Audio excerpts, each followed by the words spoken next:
question then, or just my Wait. just my Wait. Let it start. There you go. Hold it in. Hold it in. Now it Okay. started. Okay, now hold. go. Action. All right.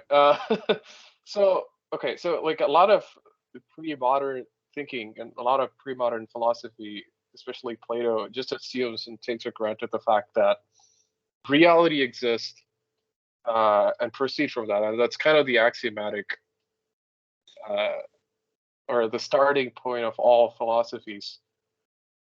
How do we know that for sure? How do we?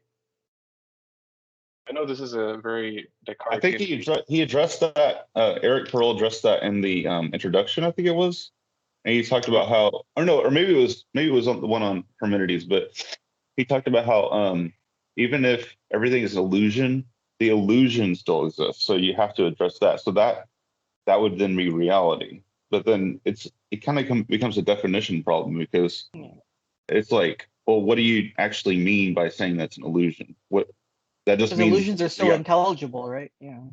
right? So now he does address the topic of anti-realism. He doesn't really go into it, but that would be the idea that like reality is just thought and being is an illusion or something like that. But then he argues that you can't really separate being from thought. Yeah. Right. Because we discussed that last time, how there's two dimensions to right to them. I actually I just saw an article like today of like a Platonistic interpretation of Descartes, which I thought was interesting, kind of like a reverse, backwards reading of him.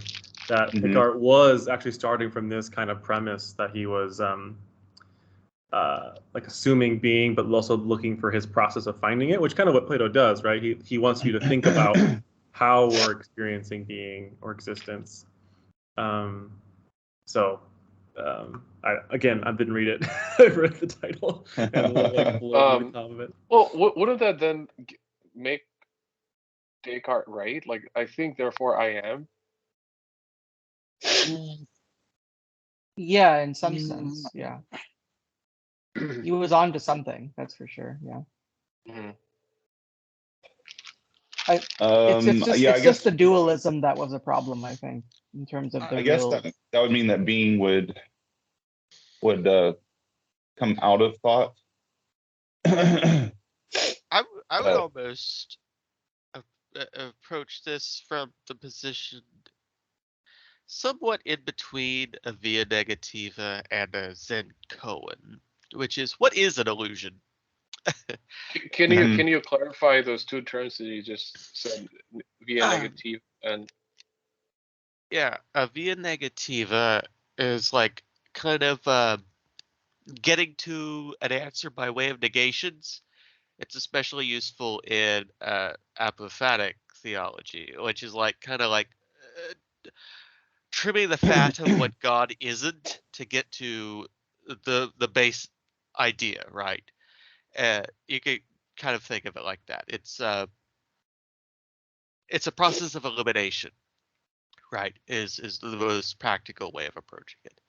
A Zen koan is just in Zen Buddhism, it's kind of a statement or something like that that's meant to jar you into a moment of awareness or thinking about something. It's not a riddle, it's not a paradox, but it's like being surprised by a lens, if that's a way of thinking about it. It's like so that's kind of what I'm approaching here. Like, what is an illusion as a question? And then once you get into like kind of spiral down that rabbit hole for a little bit, you kind of come to a conclusion of like, well, it's being looking different than I expected it to, in a way. So you still get the through thread of the is definer, right? Is as a definer. And because that's inescapable from every conception of reality that you have, right? That's why it's taken for granted. It's like it's the fundamental baseline that what if you get rid of it, there's no illusion because there's not even nothing. There's just there's not even Yeah. a void. It You have a null starter. Yeah, it bears in mind that they're not making any assumptions to start out with about what reality is like. That's what they're trying to get to, is they're starting from the fact that there must be being, period. And then we obviously there's thought because we're thinking. So then trying to understand what reality is like. So they're not assuming that, a lot of the materialistic philosophy or anything like that, clearly, or any kind of particular ontology. So if you're not doing that, then it's kind of a given that there is something, even if that something is ephemeral. I think Socrates would ask you to try to think in a world where everything is illusion. He'd probably posit you he would probably just show you how it would end up in some kind of redundancy or dead end if there isn't something real to grasp onto. And that's kind of what even I don't know postmodernism that well, but postmodern readings tend to be is that even though they may assume some kind of illusion or assume a very private or subjective point of view, they have to assume the reality they're experiencing and able to experience it or able to engage with it. So at some point we all have to engage. It's impossible not to. And so yes, you can call it illusion or call it whatever you want, but at the end, what does that do for you? And so probably Socrates and Plato find it much more just helpful to accept it as reality. And that's what we our first talk we really appreciated about this worldview is that we actually get the sense that we can actually see the world. We actually can see truth, however dimly it is.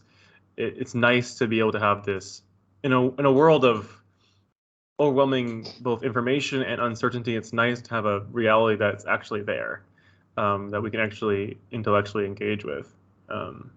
So yeah, that's probably my answer. And even to call everything an illusion relative to what, right? Mm-hmm. That's the thing. That's because illusion implies a relativism or a kind of contrast, right? So illusory in comparison to whatever, right? Because we're saying that this is fake, but that the implication of illusion is that there is something, right? Because otherwise the illusion wouldn't be an illusion in the first place, right? Like if an illusion is all there is, then it's real, right? It's not an illusion. It basically negates its own status as an illusion. So to have an illusion in the first place, either the illusion itself isn't really an illusion and is being or is actual, or there is something that it conceals. And so there is something there either way. You don't ever really have a non-reality. Reality is implied, even with the word illusion. Right. So the 21st century word for illusion is simulation, right? So either we're living in a simulation as opposed to living in a real world, or a simulation is the reality, in which case we have to deal with the fact that we live in this reality and what embodies or underlies that reality. Is that a? I would add another layer to all of this, which is if an illusion, let's say you have a simulation, right? Let's go with the simulation notion. If it is consistently consistent, let's say, if it's law-like and ordered, then what you have is not what we would really conceive of as an illusion per se. You just have another layer of reality.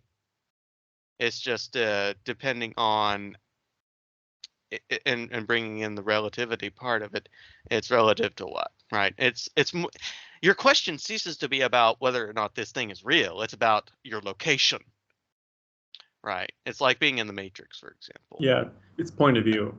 Yeah, because we can say, yeah, it's illusion to us, but then. So what if what if instead of a dichotomy between simulation and reality or illusion and reality versus there's like an infinite number of simulations and we just happen to live in one of those simulations. And I'm But what thinking of is it like a simulating? multiverse.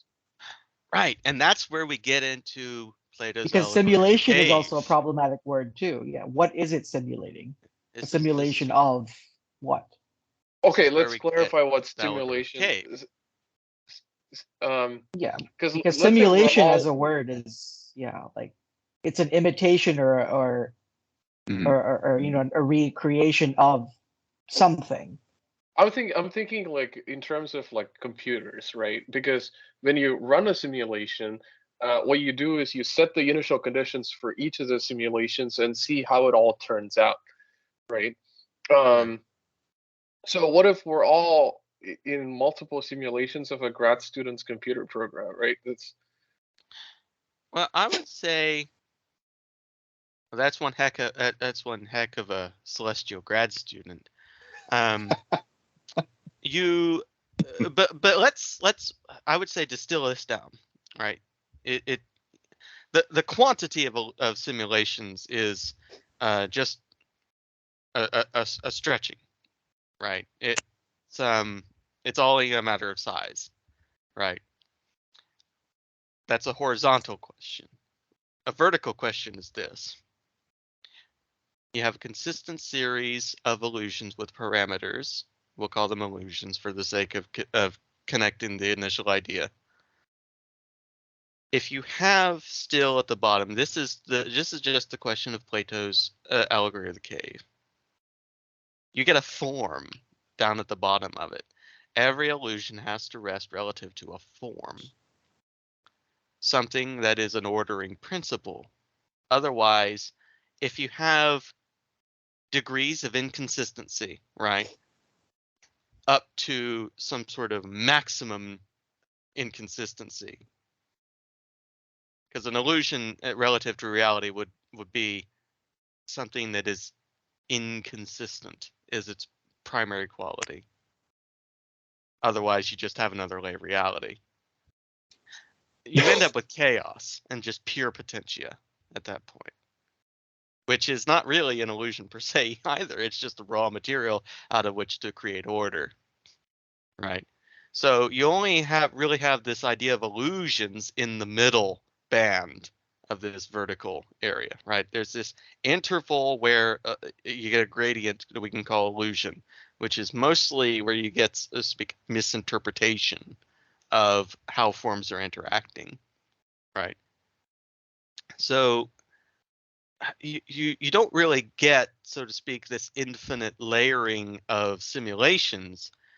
You get an entire reality space and a thin band where a finite amount of information of it that its inhabitants have of its sort of universe, of capital U universe, allows them to misinterpret things. And then that's how you get an illusion, right? As someone who's in the Matrix, for example, matrix within matrix within matrix, and turtles all the way up and down, right? The only thing that would really determine that they're in an illusory world is a misinterpretation of their location in the universe, right? It's like, I am. It's like it would be an illusion if I said I am in Washington D.C. right now, and I genuinely, for some reason, believed it because let's say my house was decorated like the White House, right? The illusion there is simply I am in the wrong location. See, if DC is it DC the illusion or is Ohio the illusion? Like we haven't established that. It's Yeah. clear that DC is the illusion. Ohio is the only real place. The universe is You Ohio. just opened a big can of worms there, man. You got to be careful with questions like that. I It's dangerous. I state this as an imperial edict. It's ontologically true. Okay, so ultimately, Ex cathedra. ultimately, what you're trying to say is that, like, even if we're all in a simulation, there has to be a form that that's underlying the simulation that we can reduce it down to. See, Exactly. Yeah, and that's kind of But what then, the but that's whole the chapter that's is getting that's at too, technically. Will had his hand up for a while. Sorry, Will, if your yeah, question was a well, while yeah. ago. Yeah, I just wanted to. Matthew has said it all. Even if it's a simulation, it has to be simulating something, right?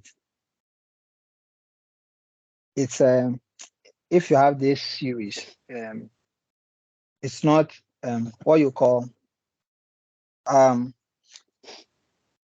do I put it?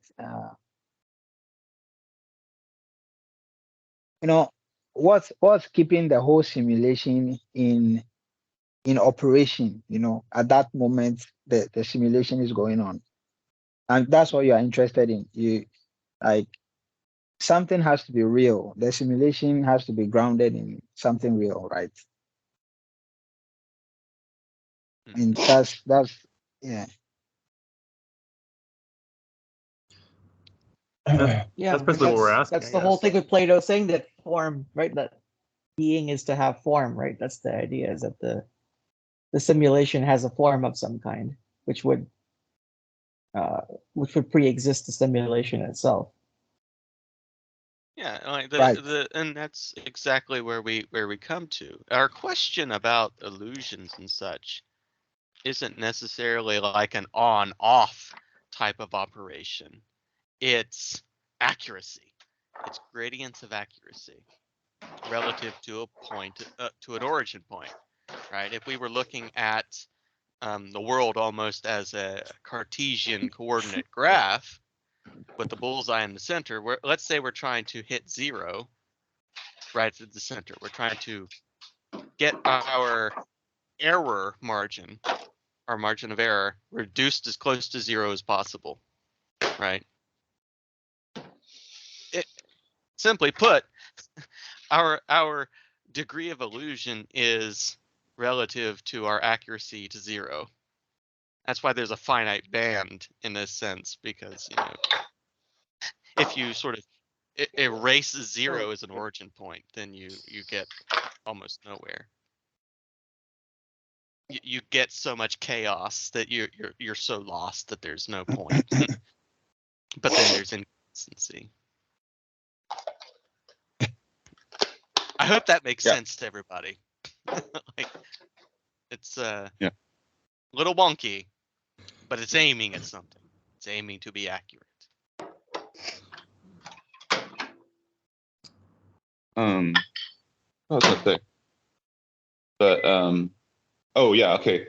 I was just gonna say that like the simulation question is interesting, but because of the points we're raising, it's not really relevant to the basic questions that are being asked here. I mean, no, you can say it's somewhat relevant, but I mean, it's not ultimately determinative of what these ultimate questions mean. As far as like, does being exist, or like what is thought? Well, I guess it is kind of relevant to whether thought and being are commensurate, like just two spectrums of the same reality. But it's a very specialized question, very specific question. Let's So maybe we're return asking to actually more basic questions than that. the answer in the chapter of Parmenides is that intelligibility is the very meaning of being. Being is that which is, can only mean that which is given to thought. Yeah. So to think about something, to interact with this reality, it has to be of some kind of substance, some kind of reality, at least, if not the reality. To be is to be intelligible. Mm-hmm. Mm-hmm. That's kind of the premise of Perl's whole book, it seems.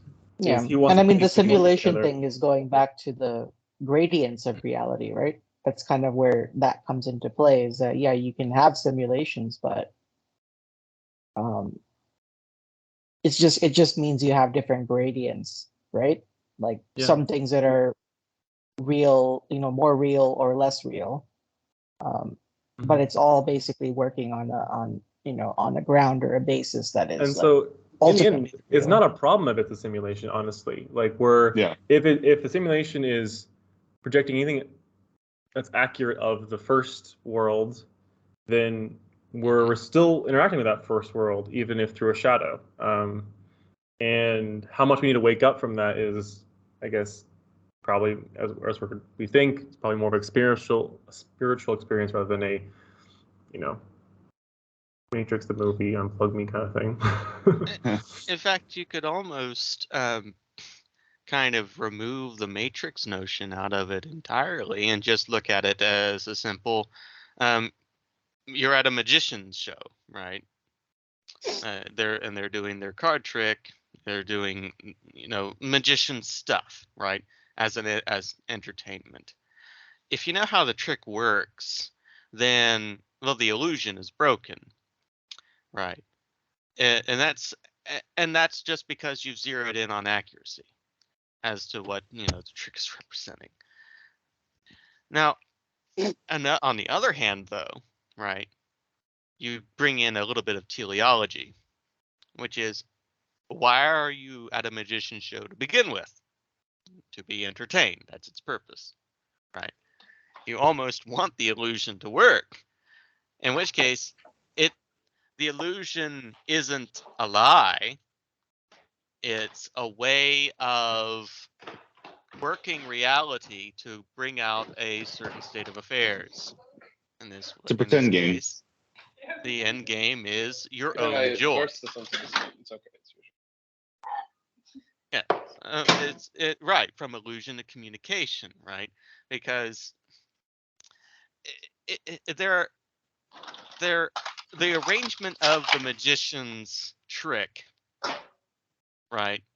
If you slice reality into the very particular chunk of definitions about, let's say, the material mechanics of hiding a rabbit in a mirrored box, right? That's one way to sieve the atoms. But on the other hand, another slice of reality is, oh, by Jove, he just pulled a rabbit out of his hat. Isn't that neat? Ha ha! Right? There's not a loss there. There's not a lack of accuracy. It's a moving of the origin point to what particular interval you're wanting to look at, right? So illusion, as a word, you almost have to be careful with it because, like Naveed said, illusion relative to what, but also relative to why, right? Why is an illusion existing, right? And if your why question for why am I experiencing a certain state of affairs is, well, I just want to be entertained, then you don't really have an illusion, right? You don't have something that's lying to you. It's like the Michael Caine line from The Prestige. He's like, "Are you watching closely?" And then he's like, "No, because you want to be fooled." Yeah. Mm-hmm. Exactly. There's more to reality than just knowing how things work, right? Because you eventually get bored of tearing apart your toaster and your toys if you're not even going to play with them or make toast. And here's the thing. If you're making toast, like, let's just use that metaphor here. You're making toast, right? It does not serve you to tear apart your toaster while you're making toast to know how the toaster works, in order to prove to yourself that, yes, this is a machine that can definitely make toast. Oh, I have something that Simply work with the toaster. And just to finish up for Justin, and it's the same with the magician. Yes, you can tear apart the magic trick to say, yes, this can definitely imitate the pulling of a rabbit out of the hat. But if your aim is to watch someone pulling a rabbit out of the hat, i.e. make the toast, they're similar here, then it's best not to treat it like something to tear apart. Justin. Yeah. So I've listened to Donald Hoffman talk about interface theory, and basically what it is that what we see and experience is not actual base reality, but it's like an appearance. Like It's kind of like, when you're using a computer, like say you have icons on your desktop, that's not that when you double click on the icon, the program comes up and everything. That's not the actual meat of the program. The meat of the program is the coding, that's behind it. And what you're looking at is just sort of the appearance or the interface. But the thing is, if you were trying to use the code, it would be unusable. It would be way too difficult to use programs that way. So, at first, when he says like, well, what you're seeing is not actual reality, it's just kind of a conveyance of it. It's kind of like, it might be a little disturbing at first, like, what? Like, so I'm not actually seeing truth, but no, it is truth. It's just being portrayed in a certain way. And that's what Matthew's getting at, Exactly. The icons are part of the whole shebang of the software. Yeah. So It's is like that the difference between finish? I was saying just like religious icons are. Okay, go ahead. Is that the difference between Platonism and Neoplatonism, as in the idea that you have to look at the actual thing to be able to understand the form that's actually embodying it? Which being which, Fraser? Say Yeah. Say that again. Like which is which? Which one is Platonism? Which is Neoplatonism? Well, my understanding is that Platonism starts with these forms as like these abstract things, and you don't have to really look at the things to be able to, you kind of like sort of have to open your third eye to be able to understand the forms. But Platonism or Neoplatonism also incorporates Aristotelian understanding that you have to actually look at the material. So to go to the analogy, you have to first interact with the icons to be able to understand the code that's actually running the icons. I think Perl is trying to remove that dialogue between Platonism and Neoplatonism. Neoplatonism, okay. He's considered a Neoplatonist, and he's trying to read both Plato and Aristotle and the rest of these guys as seeing, thinking and being together, not separate. Yeah. So And about the terminology, New Platonism. It's a modern category. Those people, Plotinus and all those people, didn't consider themselves New Platonists. They in their view, they were following Plato. They were trying to interpret Plato's thought to make it relevant to their contemporaries. So, even so someone like Perl, he's a Platonist. As far as I've been able to determine from the reading, as Matthew said, he's trying to do away with the separation between Platonism and Neoplatonism. He's trying to look at the Platonic tradition as one long stream, with different interpreters, Yeah, I mean that's how I understand it. Yeah, and I think I bet that division between Plato and Neoplatonism, or the rest of his movement, is some kind of historical critical theory being read onto it now. And I think William's exactly right. We have to.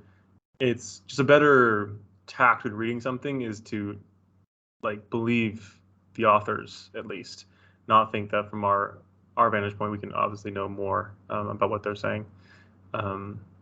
So yeah, I think that's just like the modern desire is to go back and jump into Plato's mind and to figure out what he was starting with before all this historical development happened, but we can't, And I think the Perl's point of view is much more I know Catholic in the fact that we view the tradition as tradition. It's all one garment, and so to pull at threads really isn't useful. You can, it's possible. Yes, you can start looking for differences, and the minutiae of literature might do that. But when you're looking for the ideas or the content of them, it's not helpful to say, oh, this is Plato's gold thread and the Neoplatonists are all red and blue thread. It's different, if it's all one garment. If we're looking at it as Platonism, it should tell some sort of a story, which I think is what Perl's trying to do. Yeah. The other question I've always had with like sort of this Neoplatonist understanding is, and like we can look at the object and we try to get to the form of it. Like, where does it stop? So, for example, can I look at like the distinctions that we make between like male and female and say there's a maleness out there or there's a femaleness out there? Would that be a legit thing? Is that even possible? Yeah, I think he would say so. Okay. Well, it depends on what you mean by out there, right? Out there in what sense? Yeah, because as in a form. Perl's chapters, part of this chapter is saying is that Plato's spatial differences of the up there and the out there is pure metaphor. There is no up there. The mind is engaging with reality, and we are we are finding this idea of a real idea in the thing. Just because the maleness can be abstracted from the male doesn't make it. Does not mean it's anywhere else. Yeah, it's not about a spatial location, but it's referring to that's not pure intelligibility. Yeah, there's a pure intelligible version of what it means to be male or female is the idea. Okay. Which is independent of its instances. Okay. So go on, Will. Were you going to say something? All right. Yeah. So Perl says that Plato's philosophy starts from if there's a problem Plato set out to solve, it's the problem of difference or differences. How come I can tell this particular thing from this other thing? What is it in that thing that makes it different from all the others? Ultimately their unity. Is that correct? Is that where you're getting at? Yeah. The problem of sameness and difference. There's some sameness to all reality, and yet there's some difference to them. So I think that the theory of the forms comes in to help solve that problem of sameness and difference. Yeah. Brian. Welcome, Brian. I was my grin. Sorry, well, it was not anything that you were saying. I just saw the comment, the form of bagel, which is partly where I want to get into. Like, how do we not know there's a perfect form of bagel out there? And again, by out there, I mean like in a purely metaphorical sense. Like, where does it stop? There's infinite number of objects that I can see around me. Is there a perfect form for everything? I think it comes down to a simple notion. One of the ways I think of a form is to equate it to a definer, right? Is that you have a something that is the definition of a bagel, that identifies a bagel thing, right? Or even something is bagel shaped that you can associate with it, but there's still the definer in place, right? It's part of the thing that's saying that is identifying the bagel, right? If you can, let's say, if this works even in poetry, all right? If I'm looking at a tire on a truck, and I say, yes, the rubber bagels against the road, right? I'm still drawing on something that defines bagel and associates it to something that defines tires, right? There is something that can transcend the every instance of bagel and every instance of tire, that sort of creates the identification of each thing, right? There's a sort of a bifurcation that helps to create form, right? It is actually what form is referring to is sort of the ontological shape of things, right? And shape here is a very broad term. I don't just mean geometrically. as shape. I mean, and this particularation of is that. Let me distill it this way, right? Yeah, it's This intellectual and shape that, in a sense. Yeah. right? It's a this and that operation, right? And that operation occurs because of the thing called form that defines this from that in some capacity, in some way, right? And if that is like that's built into the intelligibility of things, right? Intelligibility is one of the fundamental things about intelligibility is its power to this and thatify, if I may hyphenate some things. Right. This So and that. kind of to kind of summarize what you're saying and how I understand it, it's not just the roundness of a bagel that makes bagel a bagel. It's there are things that there's a certain taste and there's a certain ingredients that go into it. Like there's all these processes that come together to make a bagel, which are ultimately not just material in nature. They have a sense of abstract things that come together that make a bagel a bagel. Is that right? Right. It's that you can And almost think of like the bagel that Naveed is eating as that is accurate to the definition of bagel. definition of what makes a bagel, right? Okay, so Yes. that's when we move into the idea of an essence, and is there something essence? But my question is, how do I know that all of these is not socially constructed, right?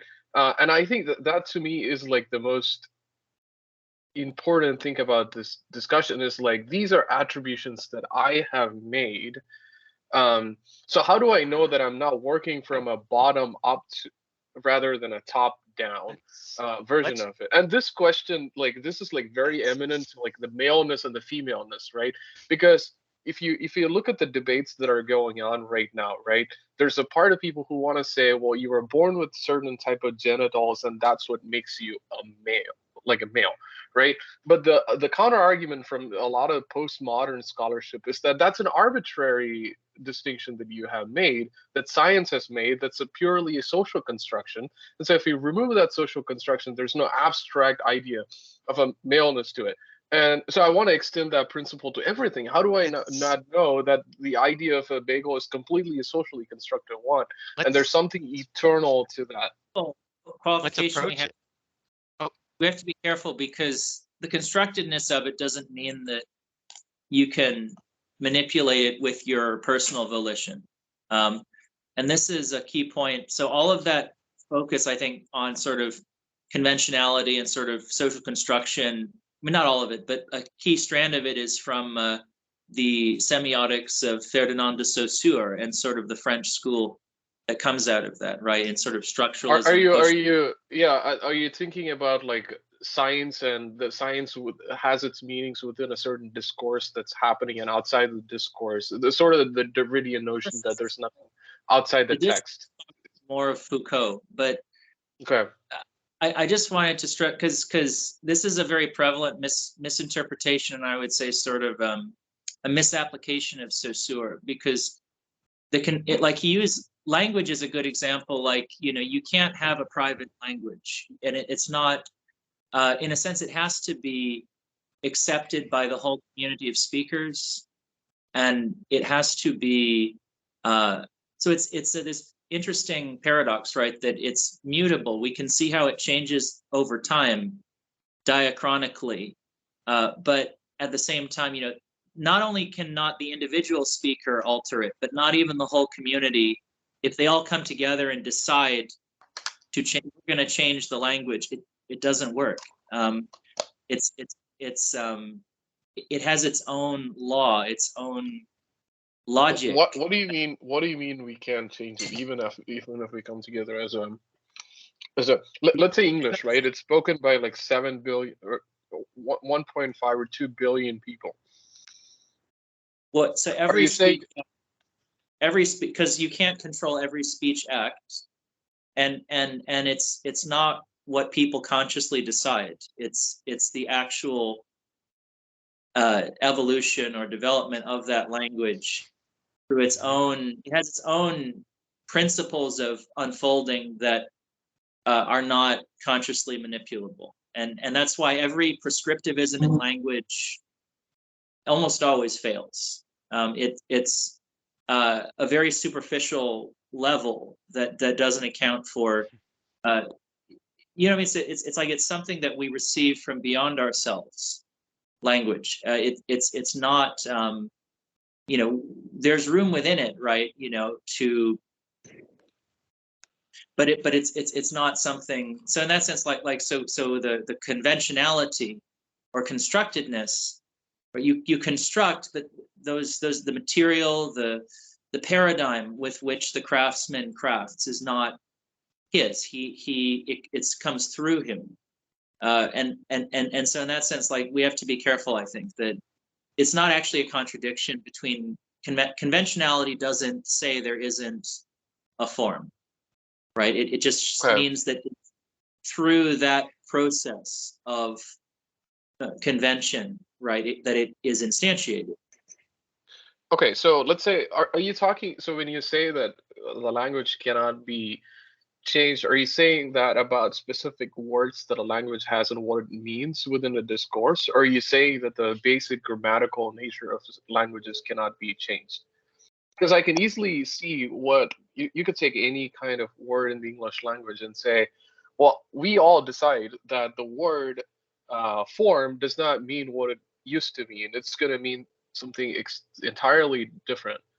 No, Would that and that main interest of linguists, right, to kind of trace the diachronic development of language, you know, how the meanings can change quite a lot. It's just that, yeah. So it's like, but that process, right, shows how it's not a matter of intentionality. I would as an almost Okay. ask a brief question about the Yeah. social constructed situation. Socially constructed out of what? Right. Hmm. You don't get to create ex nihilo. That's simply just something that we cannot do, even societally, right? A community of people, no matter how they put their powers to bear, can't create a thing out of nothing, even an abstraction. Worse, they can't create an abstraction. So, because the abstraction comes from a patterning that they observe. So, and like with language example, right? The reason that language is, especially prescriptions and prescriptiveness in language fails, and socially constructed languages are very static to the point of dissolving, is that language is a referencer, and the references out in reality are a consistently evolving thing of new associations and new references, right? Like computer, for example, is a new thing that is constructed out of existing material, and it's with putting, right? Words tend to glom together. Even the word glom that I just used emerged, right? So you can't. So everything derives out of an existing universe of things, and so social constructivism is necessarily contingent as a thing. It cannot be, so to speak, it can't bootstrap reality into being. It has to come from a something. And the somethings always come from a fundament. So that and the patterns reveal the fundament is kind of the thing. That's why, like, maleness and femaleness, for example. so in that way, Yeah. like the sort of is the nature of reality itself structured on binaries and extreme polarities? Is that the way that the world is structured then? I'll say this much and then hand it over to William, because I can see, he's had his hand up. Mhm. depends I'm not, I'm not, I'm not, on. I'm not just talking about like male and female, but No, like no, just the way that language yeah. works. It seems to be that it's always predicated on a binary and polarity. Well, I would take the binariness and I would put it still into the realm of definition, right? Because when we kind of think of binary, we think of like this and only this, right? As opposed to here are patterns of reality that have the thatness of the thing versus the thisness of the thing, right? Now, that can definitely reduce to binaries. For example, there is the fundamental binary, is not, right? That's always the case. I am not, as much as I may desire a red panda. It's simply the case. Concerning the Matthew, is not a red panda holds as true. But there is still within the Matthew, right? The definition of the Matthew. I am someone who is a conlanger. I create languages. I'm also a poet.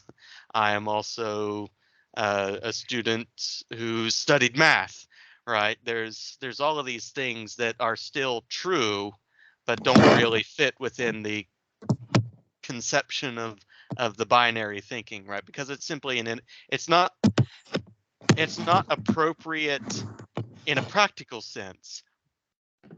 Although, other Matt comes in and says, but it's also true in one way, right? The binary operation does still occur all over the place, right? Because is a poet is true as opposed to is not a poet, right? It's just depending on which sort of spoke of the wheel you're putting at. Everything are these network of the binary operations, but the binary operations are rather interwoven, if that makes sense.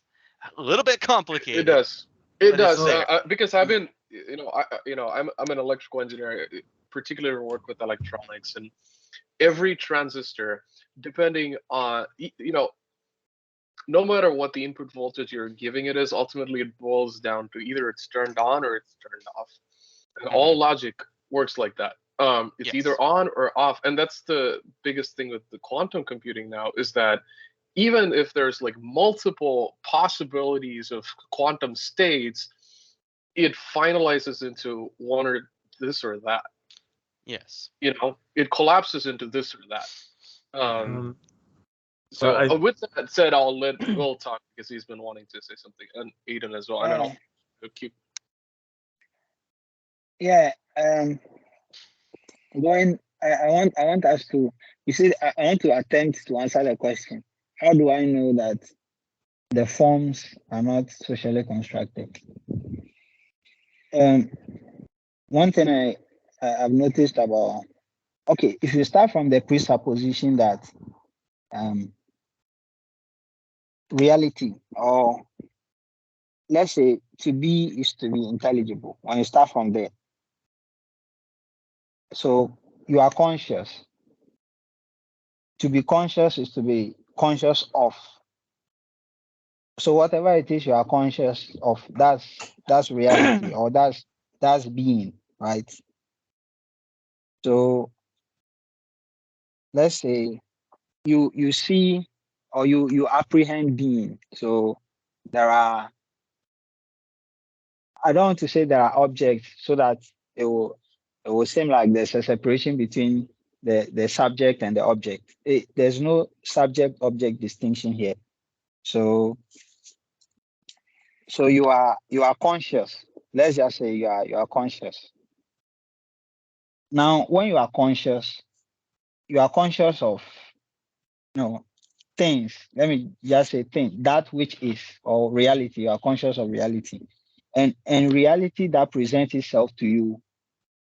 The question is now, when you apprehend reality, there's a look. There's a look, or now the form here. I think there's a temptation to think of forms as some separate. At this point, don't think of it like something separate. Think of it like anytime you see something, let's use objects, everyday objects. When you see a table, for example, and then there's a chair. Now, there's obviously, if you can tell that this is a table and this is a chair, then you get the idea of forms. If you there must be something that's different about a table, and a chair. There must be something for you to know that this is a table and this is a chair. That look that the table has, or the appearance that it presents to you, the look or appearance that reality presents to you day in, day out, for you to be able to tell that this is different from that. Think of that as the forms. So I don't think it's something that is socially, it's not something that is out there.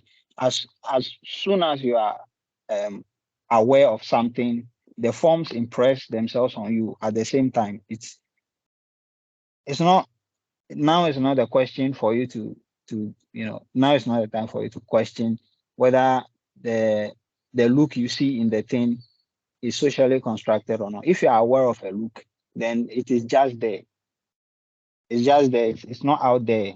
The look is in the thing, which is why you apprehend it in the first place. That's I don't know if I've been able to articulate it the way I wanted, but when you read the second section, Plato on Plato, being as form, I've read that very carefully, and to me, I do not have that doubt. I don't have the doubt about whether looks or forms are socially constructed or not. So I may not be able to explain it, as well, but I think you should really look at that. Yeah, that makes sense.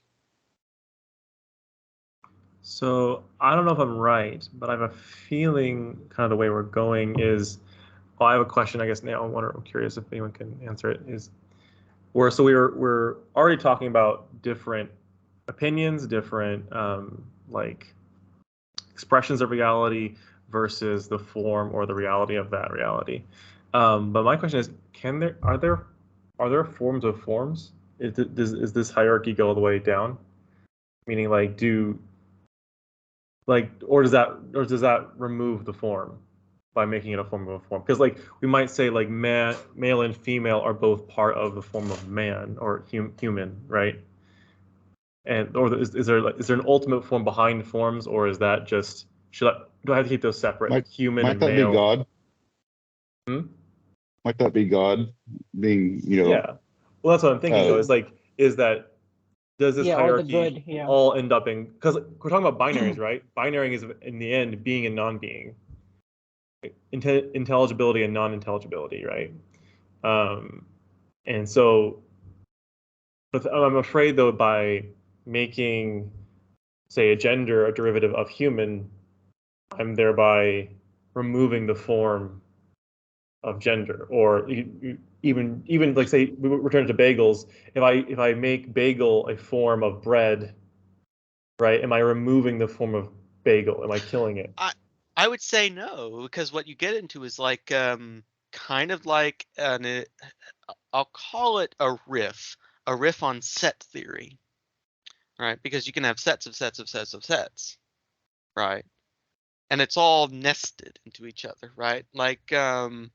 1, 2, 3 is in the set of whole numbers, which are in the set of the natural numbers and all of that. So what you don't have is the forms are not the forms are not atoms. I think that's something that we should probably disabuse in our thinking. The forms are not atomic, right? Because that would be kind of an odd way of disturbing the universality of what a form does, right? So the bagel is a bagel, right? And the bagelness defines the bagel. but so does bread, right? You get like, if you the forms almost interact in a Cartesian manner, right? If you were just to arrange them horizontally and vertically, and the way that they define, right? And let's even go hard in on the whole gender question, right? You have woman, let's say, female, or feminine, right? Femininity, female, of a specific kind of bent to female, right? Defining this particular point. And then you got human, and then you got like the pattern of, let's say, French, right, or something like that, all the way down. You get this sort of situation where it's not a matter of like, well, if and going back to the bagel thing, right? This bagel doesn't cease to be bagel defined just because it's also bread defined, right? In the same way that a ball is sphere as well as red, rubber, and bouncy. It all comes together So you're saying unitively. bagel and Participation in croissant is multiple to forms. female and male, right? It's the well, you could have, let's say you have a female bagel as opposed to a male. But but one is a baguette and the other one is way I not. understand Bagels are female by definition. Yeah. But joking aside, right, is that what is it that, let's say we zoomed out and zoomed in, right, transcendent immanent, whoosh, simultaneously. You get the unitive. Because fundamental operation, what's the fundamental definer that is occurring supreme and supremus, above all, and above all, transcendent of all of this, bagel, female, whatever, and fundament to all of this, the unitive. Because the participatory is unitive. You get the bouncy red ball, who is spherically shaped, precisely because of the unitive, which is the ultimate form in this I regard. have a theological question once you're done. Yes. And just real quick on the last little bit, you also get that in the is not, precisely in the sense of like, God is beyond being, but it's also, ipsum esse subsistens, is that the God principally is principal unitivity to his own reality, is his own being in this regard. God defines what he reveals when he says I am, and God is also that which is beyond our capacity to say God is this. That is a unitive verity, I would call it. And that rests at the very fundament of everything as well, the one and the many kind of question. So that's where we're getting at here with how the forms play with each other. Participation is unitivity in action, and it's the receiving of being in a unitive manner. So that's kind of how it works. It doesn't exclude, it's just it's where your eye is looking at the unitivity occurring, right? Almost like an interval on a curve. Anyway, that's my spiel. Okay, so you kind of touched on what I was going to ask, which is, would that mean, because like every this and that is composed in God, right?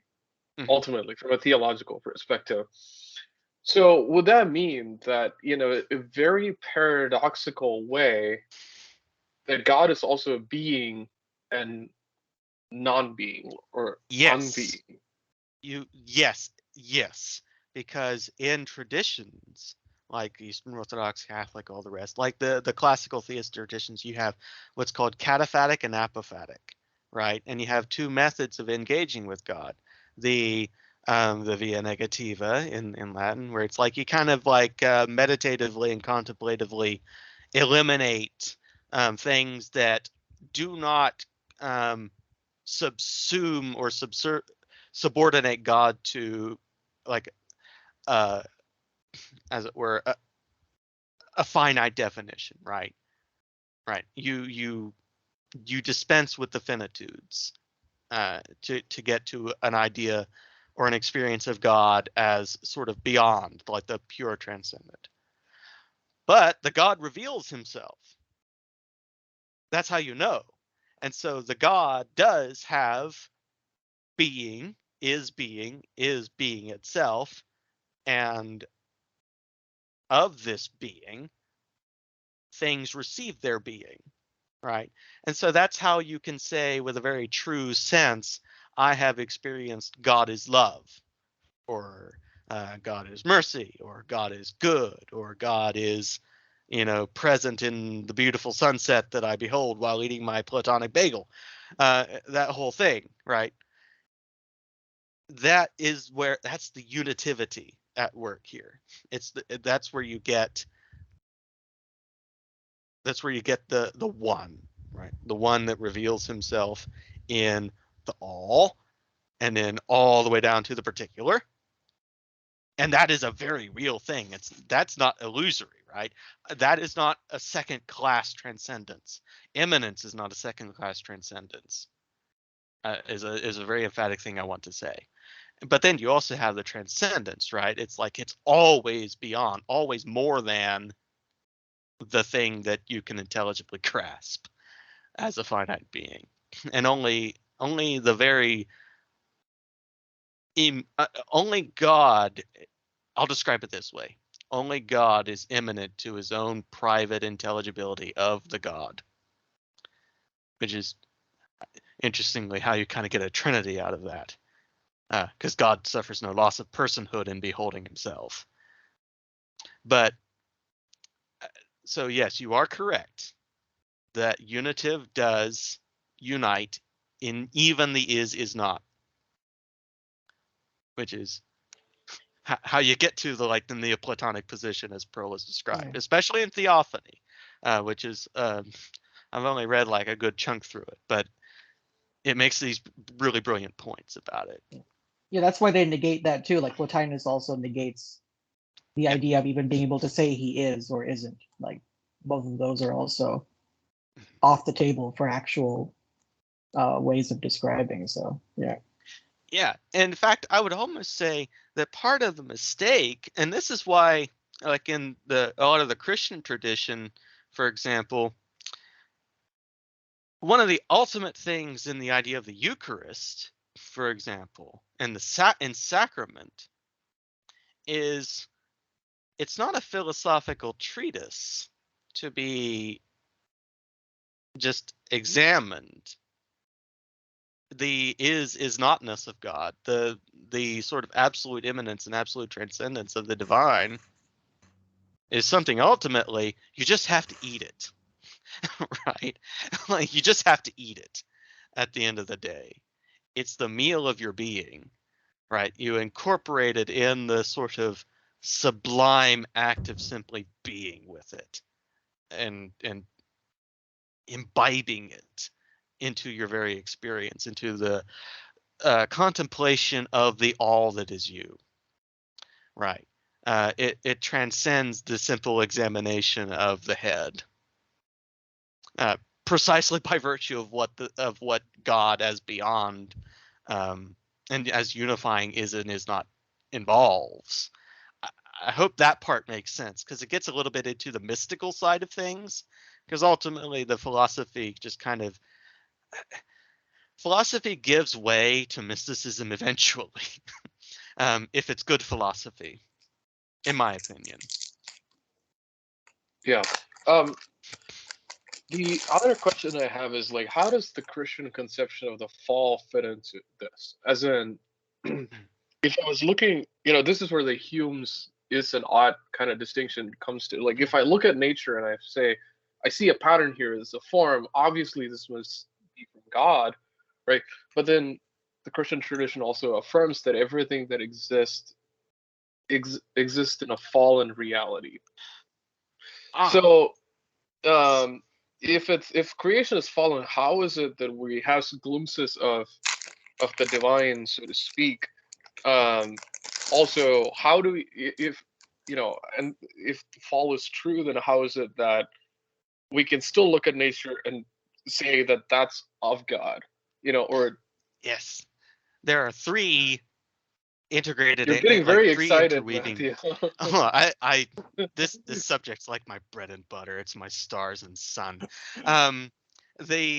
There are three. I'll put it into three interwoven things that are just going Mind to you, bounce between each other. Brian is in the room, so just be careful with what you say about your own. That's all right. I'm If kidding. I'm kidding. I'm kidding. I'm if kidding. I'm kidding. if there's something I say that's incorrect, I'll correct it.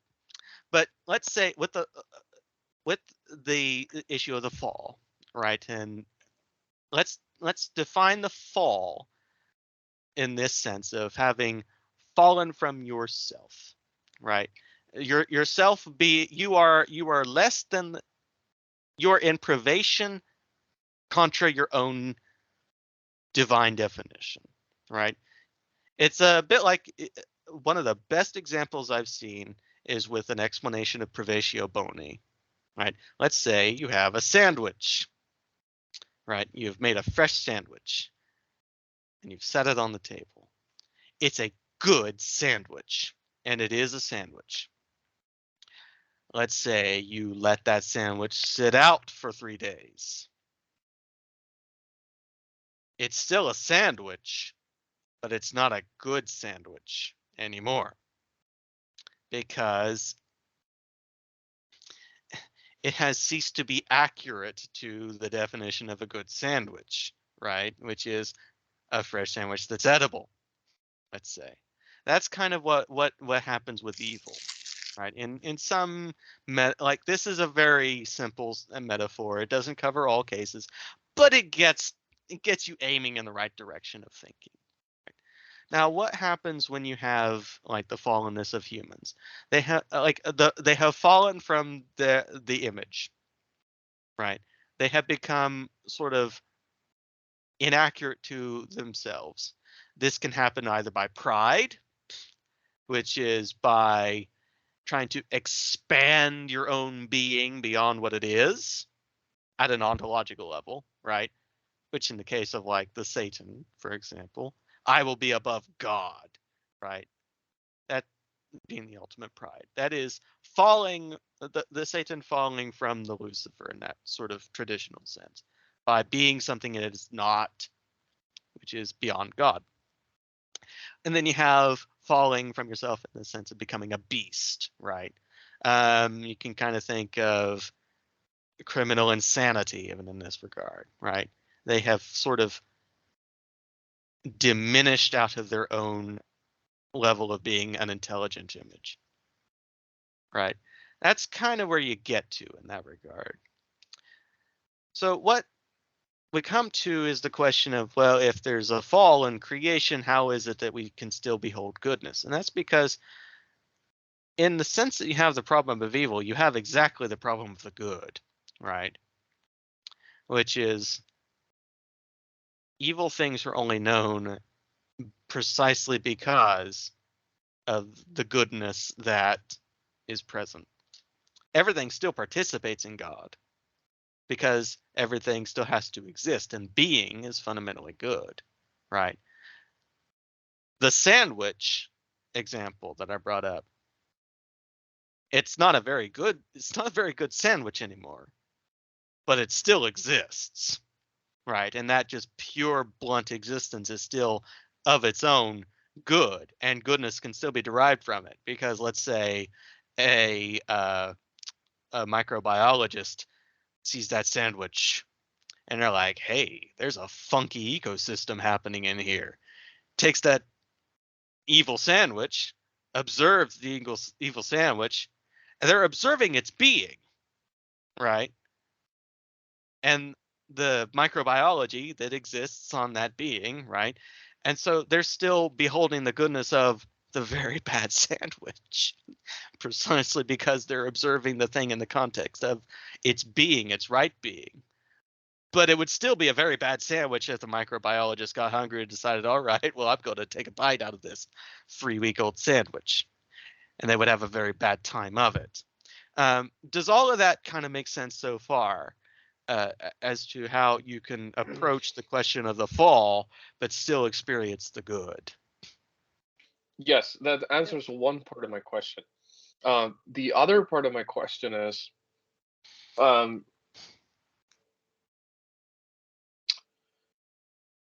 I'll take the sandwich example that you gave me, right? Or like the second law of thermodynamics, that everything goes from order to disorder, right? So a Christian understanding of that would be, of course, everything goes from order to disorder because we live in a fallen world, right? So I'm talking like the fallenness of the cosmos itself, right? Right. So if the cosmos itself is fallen, how is it that we can look at fallen things and study its form and pattern and get to God? So this is an indirect like question about like Catholic natural theology as well. How do we know the one that we're looking at actually accurately reflects God and not just a result of the fall? You see what I'm saying? Right. Yes. And that's that kind of we see through veils and semblances, right? I mean, it just as the human person has lost the likeness of God, but not the image of God, right? So all of fallen creation, right, is in a process. It's deformed, right? I mean, why is it? Why is there so much derogation from the forms in creation? We would think that in the Edenic state they perfectly instantiated the forms, but because of that falling away, there's a so it's sort of like, but there are still these traces, right, or these signs, or we say kind of a signature, right, of that primordial Edenic condition that sort of shines through, like just you can kind of get a glimpse of it, a taste of it, and I think it's possible to, I mean, in many ways, the goal of one's spiritual practice is to be able to see with that eye, even in the midst of the shadows, right? You see how sort of, instead of gazing at the shadows, you understand how the shadows are hanging on the light that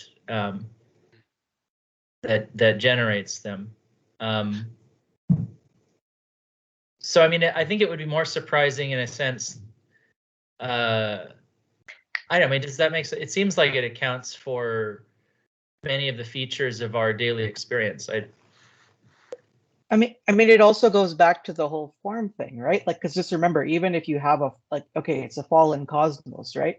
There's two things, right? First of all, what is the, what is the resulting event of the fall? So part of it has to do with the idea that the human being desires to imbibe knowledge, right? It has to do with this idea that in the quest for knowledge, the fall takes place. And then even so in that sense, there's a sense in which the fall is a response to this desire for true or real recognition, right? Or an actual, and a lot of that comes from the idea of contrast. That's one reason why a fall takes place. But again, a fallen cosmos, again, it's the same thing as what we were talking about before. Everything has a paradigm, right? So even if the fallen cosmos is in some sense fallen, it has to reflect, or has to still have the divine design, or has to be a theophany still to some extent, because it's impossible for there to be anything that isn't a theophany. You see what I'm saying? Because that's the ultimate paradigm, right? Everything is based on the real itself. And so no matter how fallen you get, you still would have a glimmer of theophany. It's impossible for it to actually be completely divorced from having or from being a sign that points towards the real, because it wouldn't have any existence otherwise. It would have no being. The In bad general. sandwich still has to be accurate to the good sandwich, because we don't look at a chair and say, well, this isn't a good sandwich at all. Because it sort of becomes meaningless because the references are divorced. But now here's a really important thing to consider when it comes to like if I were to kind of pare down your question to thing, which is like, why do we still experience goodness in a fallen world, right? And that comes to back to the unitive, right? And recalling that the unitive still, of course, unites the is and is not. The eschaton is still in continuum with the fall, right? Perfection is still unitive to its fallen state, right? And that's one of the fundamental principles of Christian theology, right? The resurrection of the body, the purification of the soul, forgiveness, grace, and things like that, is that the unitive, the God, this is why the God has to do the saving, is because the God is the only one that is unitive of the is and is not, right? Who can take the fallen thing and unite it to the perfection, where the definition of the perfection is it's not fallen. It's perfect, complete and whole and clean, right? So what's happening when you behold the being, let's say I'll use this duck as an example, right? This duck that exists in this fallen cosmos, right? It's a very cute duck and it's very lovable. I love this duck. What am I seeing when I see this duck? I am seeing the being called this duck. What's the cuteness that I'm seeing, even though it's existing in a fallen cosmos, it's going to decay and all the rest? Precisely, I am seeing the perfection that is this duck united here all the way in continuum to its perfection in the eschaton,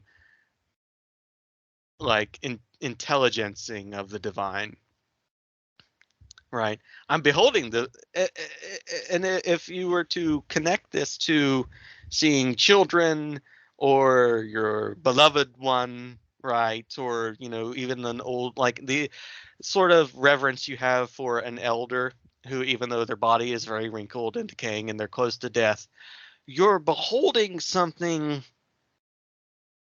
that's still in continuum to their perfection. That's actually kind of coming through because, well, the imperfection is making you pay attention, right? Like the wisdom in the old person, let's say. This sort of, it causes your heart to kneel and want to sit at their feet to listen. Or the spouse that you associate with, spouse, loved one, whatever, that you associate with all the beautiful things, right? You're still beholding the Edenic perfection of their eschaton self that is in continuum to their current state, right? Because there has to be that continuum. That continuum must be real. Otherwise, definitions like fallen don't make sense and perfection don't make sense, right? So that's how you get the good out of it. That's how you still get glimpses of Eden in nature, even though there's a bear right behind the bushes about ready to have a good gnaw on you, right? You're still seeing the goodness of the thing because beholding the being, you are grasping the real being, right? There's not some reality isn't playing a trick on you, right? And that comes from the discussion from last week, which is, reality isn't a conspiracy theory. When you're beholding the being, right, the being of the duck, the loved one, the old person, whatever, you're also catching true glimpses of the high reality that is in continuum with and unit through the unitive to the present experience. Along with that, of course, you see the problems and the flaws of the fallen world. But that's as near as I can get to an answer as to why, even in fact, the fallen cosmos of itself still very good. You experience the goodness of the being. Yeah, and also remember, it's not a spatial change, right? The fallen cosmos doesn't actually exist somewhere else from the non-fallen cosmos, right? Because if you look at, again, that's why like the word fall can be very loaded as well. If we actually look at with Plato, remember with Plato, we're talking about a cognitive or intellectual ascent and descent, I was right? about to In a read that sense. part. Yeah, and so if you look at that, right, there's a sense in which when we're talking about the fall, it's not a question of any of us, being in some plane that is higher above, and then we fell into this world, right? But there's a sense in which our consciousness or our perception ends up falling. And so there's a sense in which human beings actually, you could say, never left the paradisal realm, like we haven't gone anywhere physically or spatially, but it has to do with the fact that paradise is no longer recognizable as paradise, right? It has to do with sort of there's something that's actually taken place in the state of the person itself, and not that there's any change in location whatsoever. Right. And So I that's think another the reason. sort of Yeah. and I think the sort of the biblical mythology recognizes that in some ways, right? Because you have even after Adam and Eve get kicked out of the garden, there are glimpses of spring, like wells of spring that come out of, like you see that in the narratives of Abraham and so on and so forth, all the way down, and it consummates in Revelation as Christ being like the river that flows from the throne as well. So okay, yeah. So Yeah, and it comes because of their desire for knowledge, right? Because you have to remember, right? Like if we're talking about knowledge, we're implying a change in states, right? We're trying to go from ignorance to knowledge. Now, remember when we're talking about the world or something previous to physical creation, if we look at like the world of the intellectual world or the world of ideas, those are static realms, right? Like the idea is that like when you go to the intellectual realm, these things are not, there is no such thing as mutability, right? Like God is completely immutable. There's a sense in which the world of nous is also a static sort of thing. So to some extent, in order for that knowledge, or for someone to actually have, in a sense, knowledge of existence, there's a sense in which they have to enter a realm of change, mutability. And when you have change and mutability, that means you can have, ascent, but you can also have further descent. You can have decay, as well as creation. And so there's a sense in which the fall is a very necessary consequence of the desire for actual knowing, because without falling, there actually isn't any sort of mutability or changes in states. And so only by entering the realm of change can then human beings actually change their own state, or have go from ignorance to knowledge. So it's actually, and that's something you'll kind of find in some traditions where we're not really looking at the fall as necessarily a negative. Of course, that can be harder to find in the Bible, but then looking at it from some other like if you're looking at it Quranically and you try to look at it across a couple of traditions, you'll actually find that fallenness is not necessarily referring to this idea of an error, or or this idea of being exiled, removed, but it's a sense in which it is a transition point that results from that desire to consume or to have knowledge of of being. I want to read Perl going over Socrates' definition of the fall. It's on page 39. If you guys have the PDF, and the beginning of 40. So he says, the soul's flight is purely cognitive, and spiritual in nature becomes still more evident when Socrates describes the fall of the human soul as a turning to, the translation, opinion food. The fall is thus a descent not to a different set of objects, but to a lower level of apprehension, to opinion rather than knowledge as our mode of encountering reality. Socrates then describes the process of returning to knowledge A soul that never sees the truth will not come to this shape. For a human being must understand that what is said according to the forms, going from many sense perceptions to one taken together by reasoning.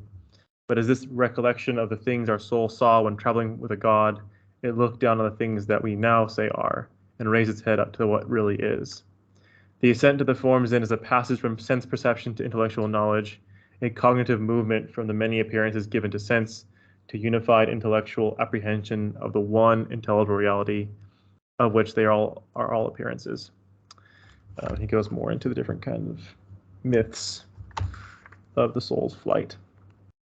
It reminds me of our time in the Timaeus, way back when we have the twin soul or twin star of each person flying with you in the heavens to show you your own true form that participates in the world of the forms, in our attempt to reorient ourselves to the east or to the sky, to that rational world. Yeah. I want to say one thing in that I think it would be better to characterize the fall, at least within the Christian context, as not a just mere ignorance, but an actual departure from how things ought to be within a given context. So it could be, I see like God creating ignorant creatures as just being a good thing in itself. But the fall is actually a transgression against the state of affairs of that good state of affairs. Like it's not merely being ignorant; it's misusing what you do know, and in the context of the ignorance. You know what I mean? So you can still see the fall as a negative thing. Plato would say God could not create an ignorant being, if we're using Plato's terms, because ignorant means non-being. You have to create a being not wholly ignorant, right? Not wholly ignorant, but just a degree of ignorance is what I mean. Yeah. I don't think that the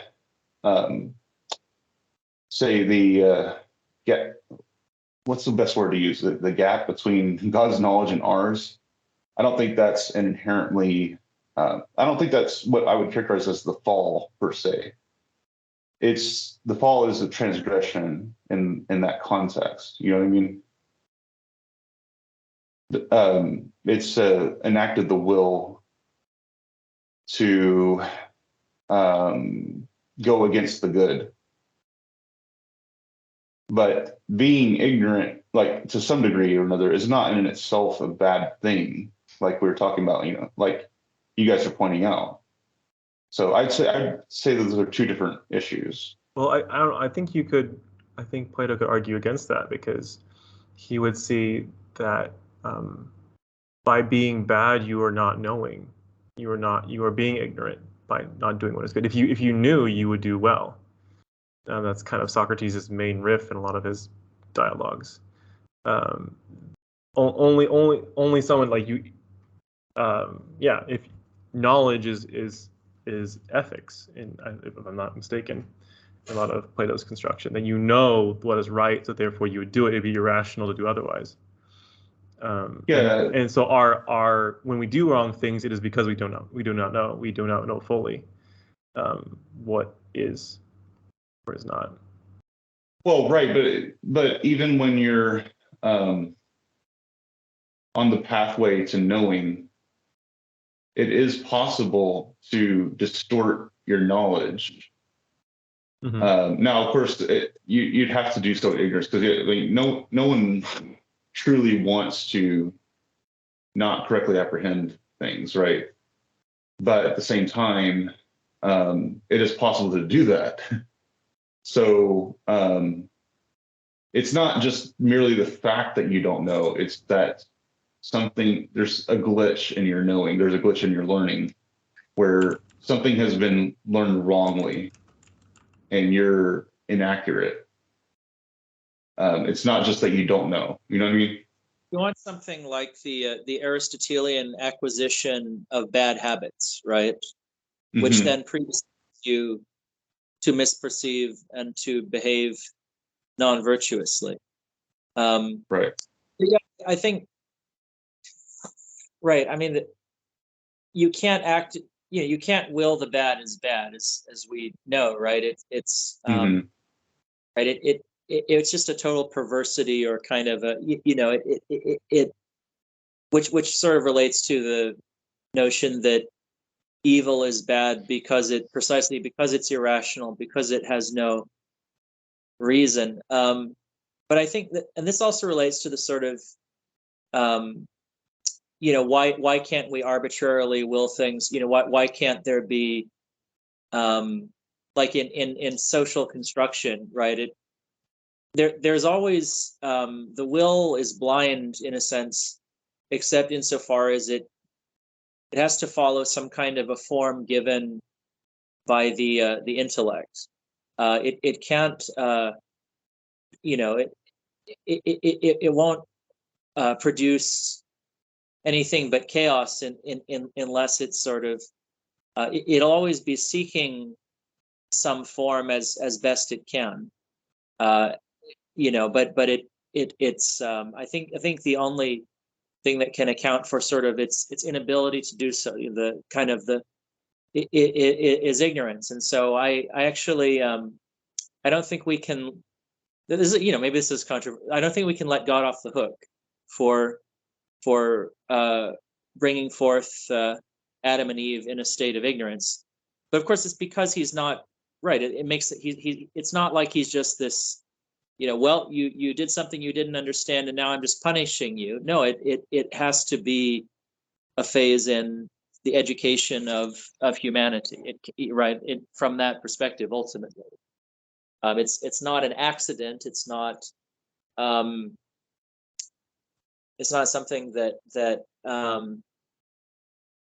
is just needlessly cruel, and that only, I suppose, becomes clear kind of in the end, or in the telos. That none of it was.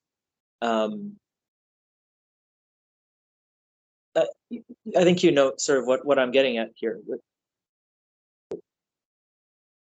Yeah, I think I understand what you're getting at.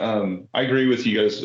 Naveed's making a similar point in the comments, that the fall is only evil if we stay fallen. I agree with that. I'm not saying it's ultimately bad, just differentiating between a state of ignorance and a state of wrongness, and within and this can only be temporally located. Like it's not something that is true from the eternal perspective, and that this is kind of, it makes the most sense for me within Christianity, that the redemption and everything. But all I was saying is that there's a difference between being a creature and being a wrong creature. Like at least within the world as conceptually defined as we know it, within this temporal location. There are good angels or bad angels. There are angels who never fell. And it was possible for humans not to fall in a certain sense, even though it was just going to happen anyway, just given what we are. But that's all I was saying. We do have to make sense of these things within the, God's creating us is good. God's creating creatures that would fall is also good. But they are still fallen, and that's a different thing than having never been fallen. You know what I mean? That's all I was saying.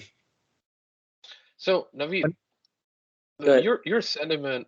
Sorry, Brian. I'll just have one statement about what you say. So if we don't conceive the fall as being purely evil, and it's just our fallenness, like staying in the fallenness, I see that as a way of appropriating Calvin. Like maybe we could tell that God actually ordained the fall, and it's for our good. And so it ultimately introduces the question of just does the end justify the means, right? So Brian, sorry to interrupt you there. Just wanted to make that comment. My apologies for coughing. Did you want me to respond to that, or It seems like the end does justify the means, but not in the sense we usually mean that.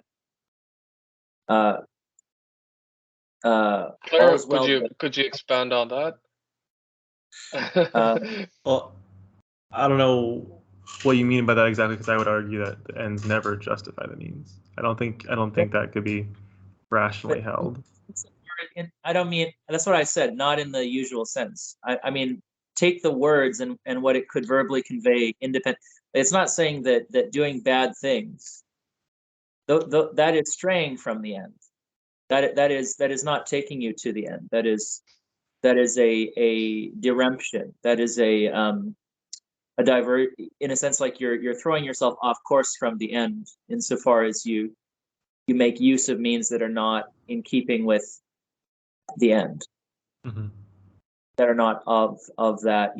Fallen means don't bring the end nearer to you or you to it. But it, in the sense that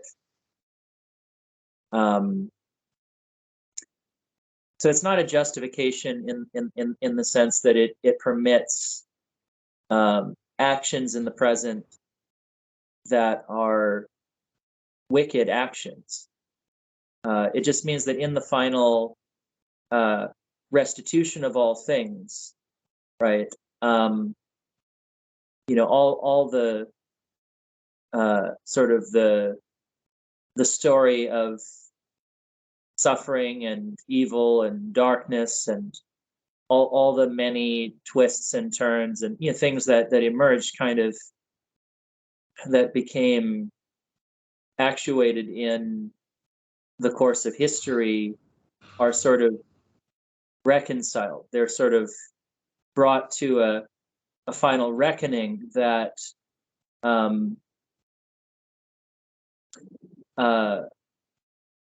what I mean is it's not a big deal anymore, in a sense, like it ceases to be this great weight and balance sheet, and it can be appreciated not in its fallenness, but in its goodness, in sort of as a goodness, in the sense not good versus evil, but kind of just the play of potential forms, right, that emerged within the scope of divine mind.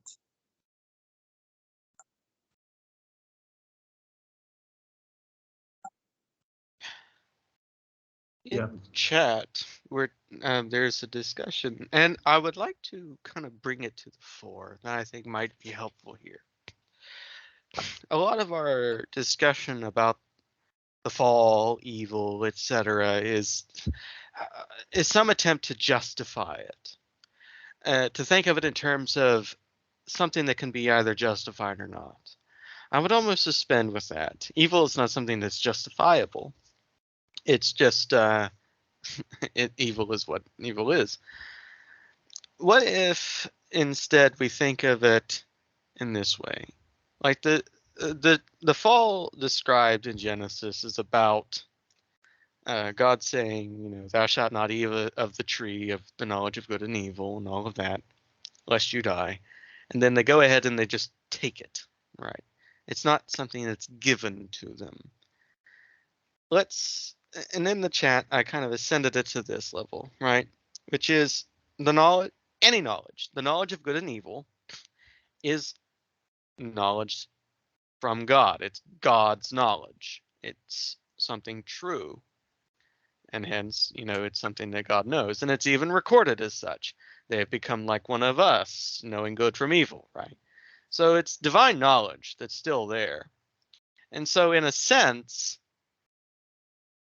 beings have a claim to it, but it's the manner of attaining the claim, right? Let's say, does God give revelation of this knowledge?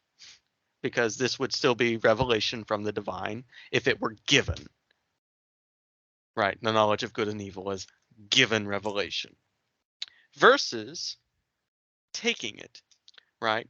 And now what would what I described it this way. What is the curious thing we would call revelation of divine knowledge without God's giving it, right? What's created there is a kind of contradiction or paradox. What we have is a misuse of the intelligibility of being, a discommunion in the intelligibility of being, right?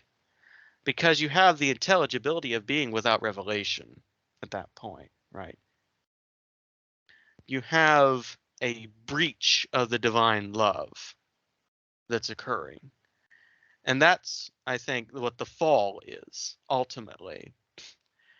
It's not questions of the justifiability of evil or even the experience of decay or something like that. What you have is a discommunion with the divine love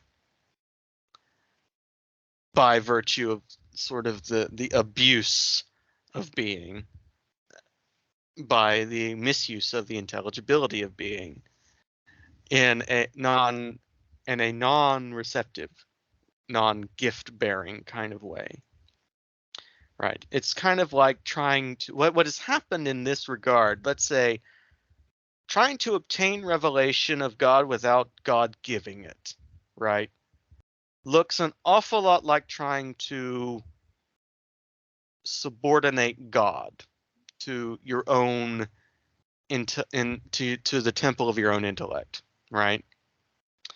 That's where you get the parallelism between the satanic, like the serpent in the garden, and the fall of Adam and Eve. It's the same kind of fall. It's an attempt of abovening, to make up a word, yourself over the divine by becoming the container temple of it, right? It's very coercive, but it's almost worse than coercive, right? It's the substance of idolatry, right? And it's further biblical elaborations in, as the fall kind of expands in its scope of what it means for human interactions, and especially interactions with God, right? You get idolatry, right? And then you get witchcraft, and then you get adulteries, and then you get all of that, right? Each of these are sort of applications of attempting to ungod the revelation, or ungod and ungift the revelation of the divine through a misuse or a dis with a y, right, or a malevolency of relationship to revelatory being, right? It ultimately, and I know that I hate using the cliche word love here because it's gotten so saccharine in its way, but it really is a crime against ontological loving that's occurred. That's what creates the fall, and that's why the unfallen, or the redemption of oneself from the fall, occurs by a reunion of self to the divine love, right?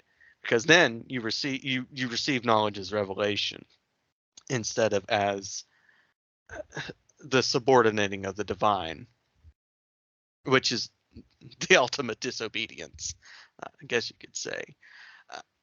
And I think to bring in what Brian is saying, that's kind of what he might be referring to somewhat with the ends justifying the means, but not in the way that we think of it, right? Is that God creates beings whose entire telos is to be loving and beloved beings, right? That goal, that activity of creating them, is going to be enacted regardless. Why? Because precisely the God's desire is to create loving and beloved beings, right? No matter what they do or how they get there, it's not going to matter ultimately. That's the point. That's the purpose. It's like having children that are going to scrape their knees, right? You're still going to have those children. Why? Because the desire to bring loving and beloved beings into being is there. So a cynical way of approaching it is like, well, why did you have children when you know that they're going to suffer, right? That sort of question becomes like, yes, I know they're going to suffer, but that's not the point, right? The point is I've created loving and beloved beings, and they're going to become loving and beloved beings. That's precisely why I made them, right? The suffering part just becomes a kind of avenue through which, because you're going to have to travel, right? It's like, imagine, a meteor traveling toward a source of gravity, let's say, right? It's going to take one path out of any of the paths. This is just one avenue of divergence, but it's still a path. It's still a means. By definition, it's a means of travel. But the telos is the continuum that is the ultimate definer of the whole act of creating. That's kind of what I'm getting at here, and I think that that's what ultimately defines really the very crux of the fall, and not just the fall, but the little instances of the fall whenever we sort of bring them about. When we're faced with a choice, let's say, a choice of habitually doing a good thing, a virtuous thing, right? When we're in our own little Eden instance, versus whether or not we decide to disuse intelligible being by creating a state of affairs where we kind of, let's say, it might be best by example. Let's say we're in the middle of a street, and there's a lady, and she's carrying gold bars, because that's what old ladies do. And we are destitute and hungry, and everything else is screaming at us saying, we could take that gold, It's there for the taking.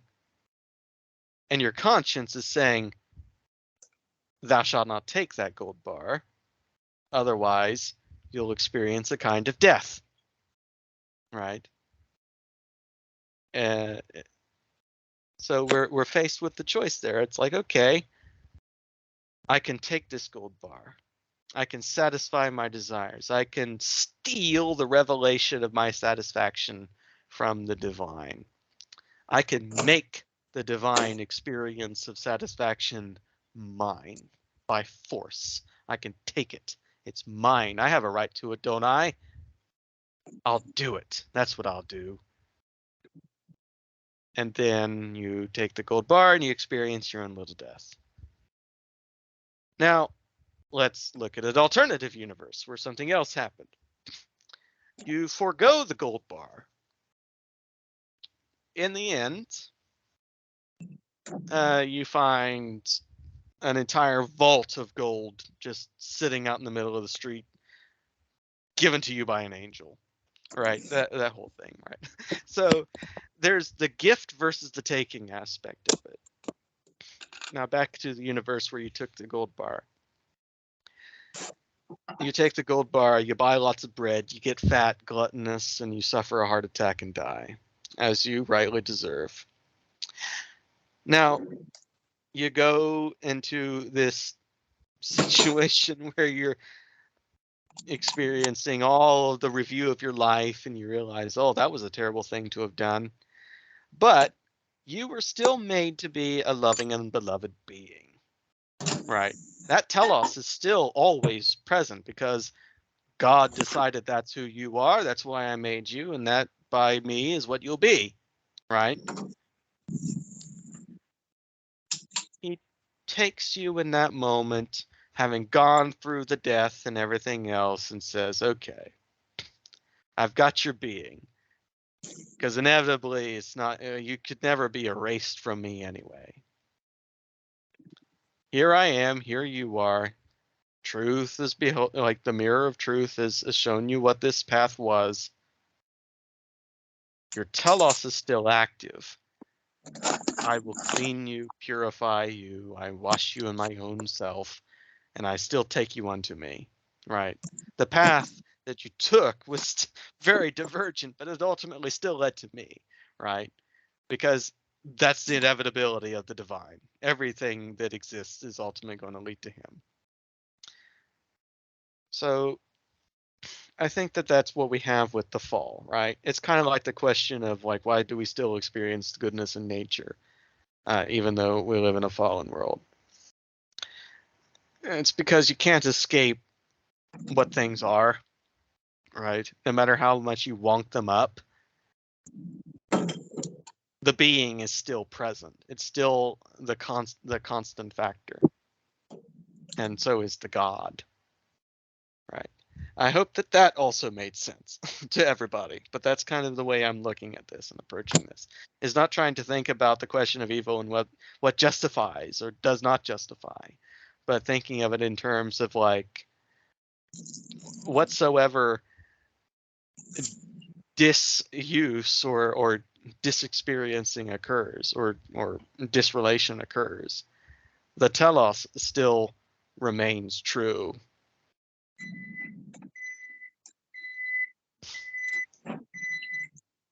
And that's my rant. End rant. Iron Rand. I mean, Fraser's saying he has to go.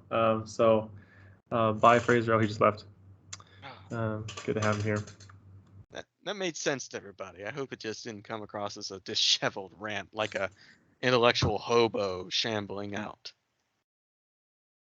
No, we only pilfer in intellectual hoboism here. That's all that's allowed. Yeah, that made sense. You're always very Sometimes- methodical. I wouldn't worry about that. Well, I worry sometimes as I'm processing my thoughts out, parsing the idea into language, that it can get lost or create Oh yeah, I'm the same. lostness.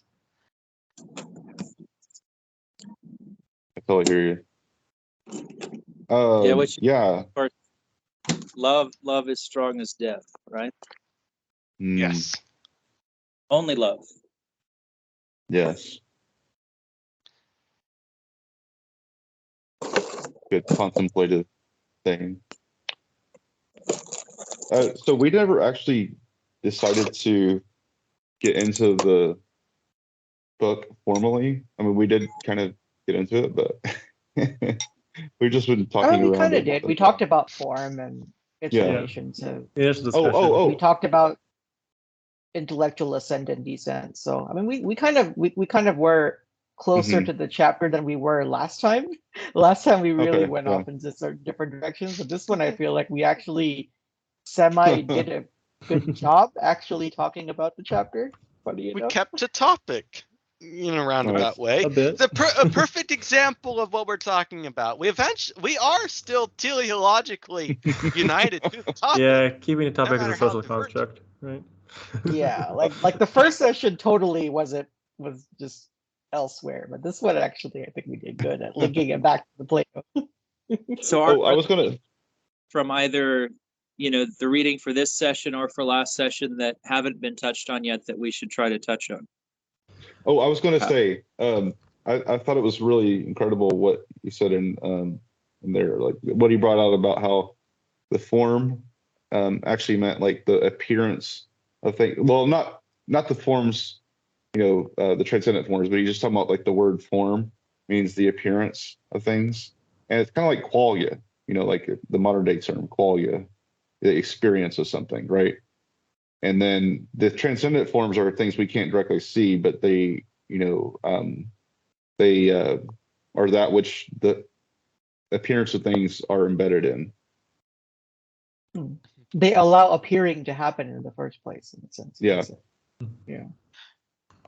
I would almost think of like borrowing again the revelation word. Forms are revelatory, Mm-hmm. right? They're revelatory of a form is what happens when a being is revealing itself to you, right? Mhm. And that comes communicating its appearance as well. I have here, the soul takes as being, as reality, that which is unhidden to it. Everything has to be revealed. Constant revelation. Yeah. And interestingly enough, being itself is like it ends up tying all of Yes. that together, right? Because if being is intelligibility and intelligibility is us, perceiving that appearance or what it is, then just by something being, it is also revealing, and it is, and doing all of that, like all of that, some in a sense starts to become a single activity. Interesting sense. Being is the revelation of the one. Okay, so I have a question. There's two views of the true itself as itself, the being as being, that we're all seeking. That like they're very contrasting descriptions of what that is, and I wonder how you guys reconcile that. So the first one is referenced, and actually like it kind of gave me the heebie-jeebies when I read it, because this is what often people I think are scared of when what I'm scared of when dealing with Platonism is oh, I can't find my first quote. Basically, in one section, like from the Phaedo or something, Plato describes truth and being as like invisibility, as like pure light, as nothing, as the form or the existence of the object is behind it is just the pure intelligibility, right? And so that's what we're looking for, but really in the end is just it's no thing, it is the intelligibility of it, right? But then an alternate location, oh yeah, so here I found it. What occupies this place is colorless, shapeless, intangible, really real reality, visible to intellect alone, the sole steersman about that which is this kind of knowledge is true, right? So that there's this like invisible intelligibility, but then later Plato describes the real as variegated, marked out with colors, of which the ones here which they are used in painting are samples, but they're all they're all the earth is of these, and every one even much brighter and purer than these. Precious stones are the fragments of the stones that are there. There is none here that is not such even more beautiful there. So like the second vision of reality, of real reality, is what I've always wanted reality to be, right? That we are looking at the dim, shadowy forms or shadowy appearances of the bright, vivid forms of reality. But then on the crux, on the other side, is where real reality is invisible, clear, undiscernible. I know I'm probably mixing metaphors here, but what do you guys think about this kind of juxtaposition?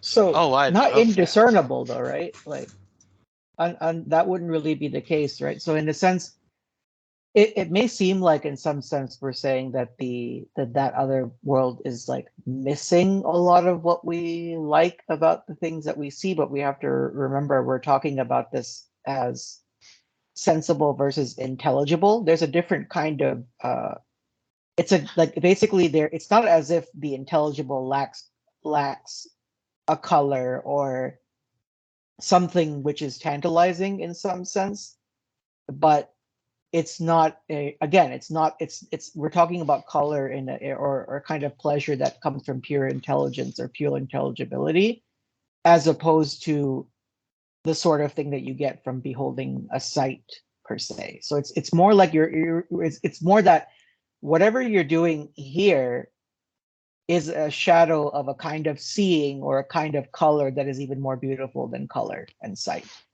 itself in some sense.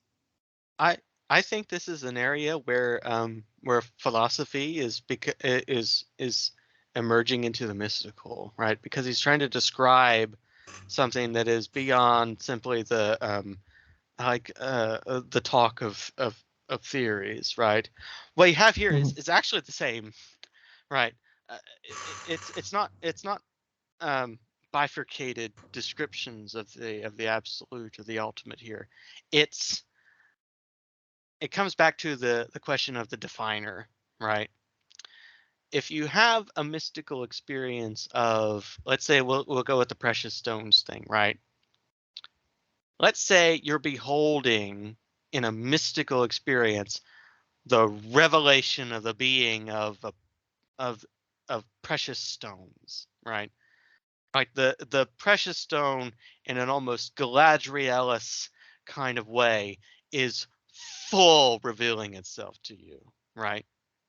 Like you are having unveiled experience of just the nature of the thing, all like the diamond in front of you, right?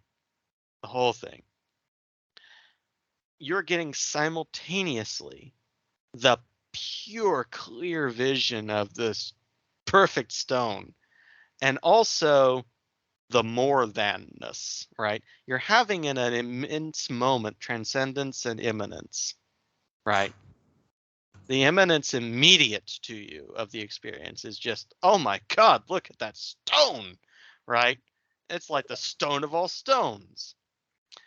And with that is almost the overwhelming, like drowning in how transcendent the being is to you, to the constant, almost overwhelming, intimate bombardment of the reality to you of the stone, right? That's what beauty is, right?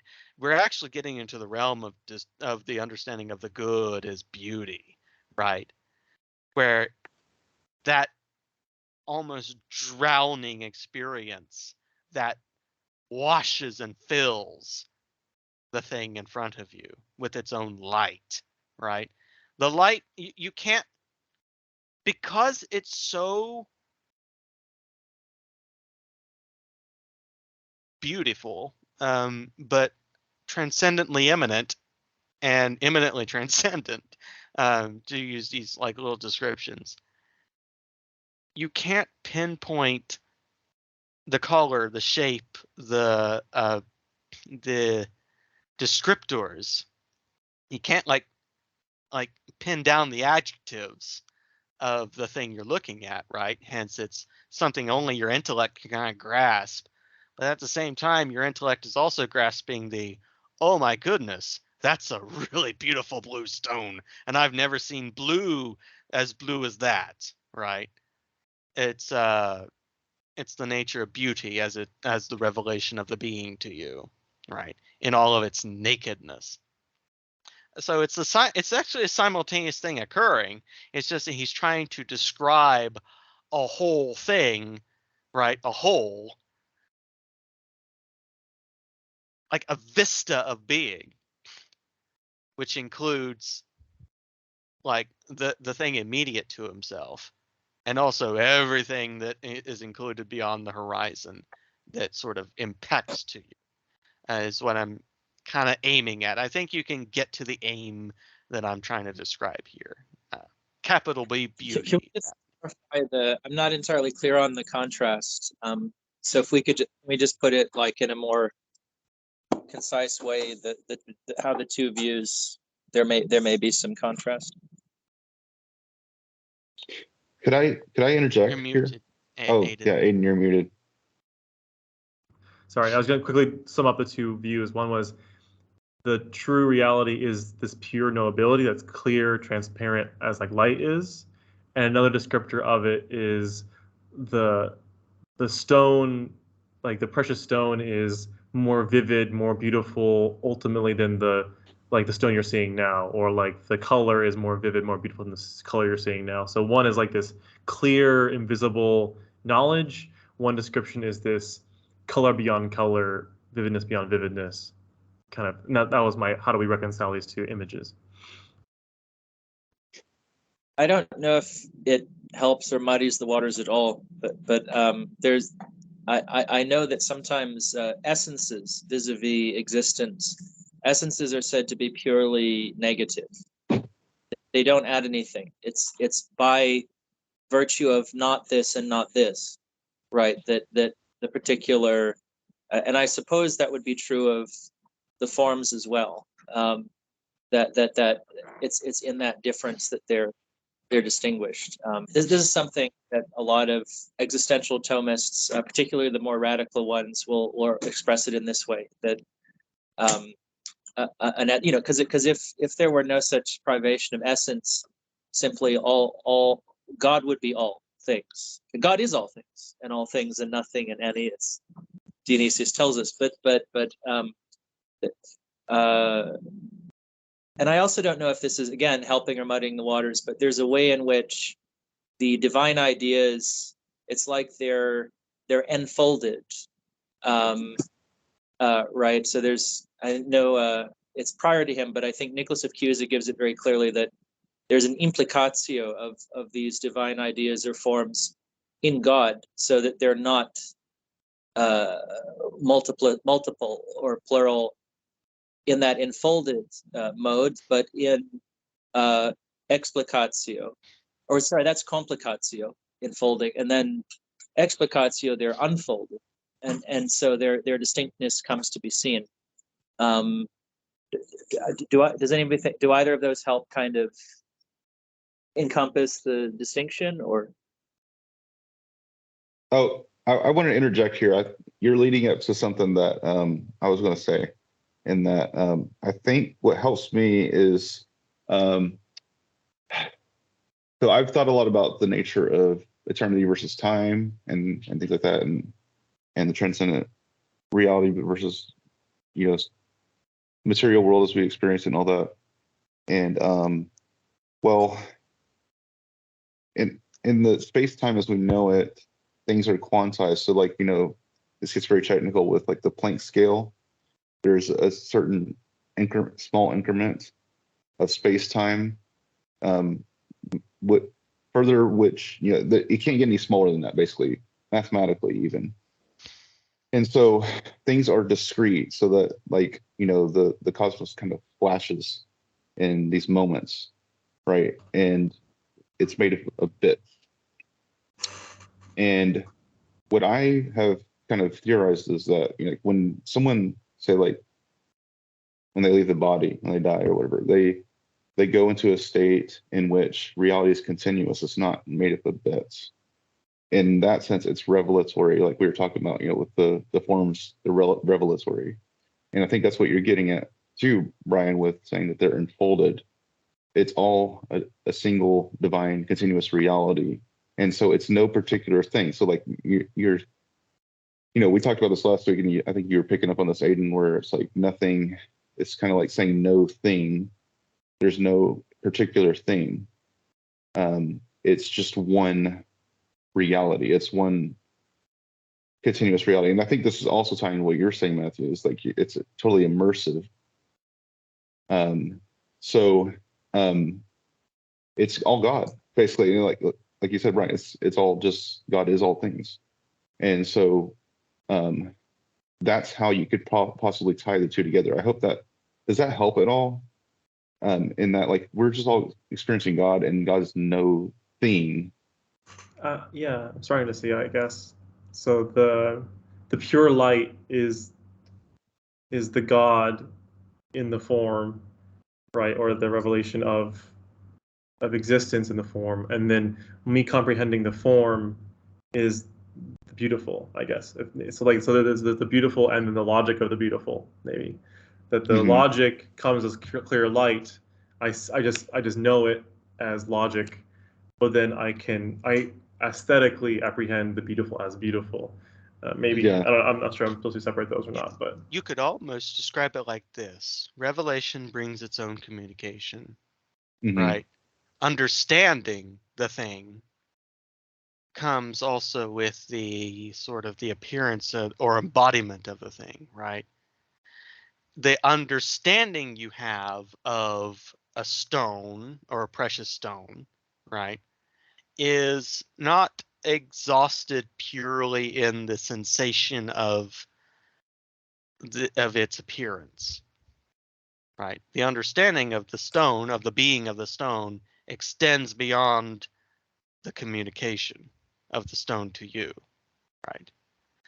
So you're getting the both and is what's happening. The both and of the communicating appearance and the aesthetic of the stone is almost like the incarnation of the revelation of the stone to you, which is in union to the understanding of the being of the stone.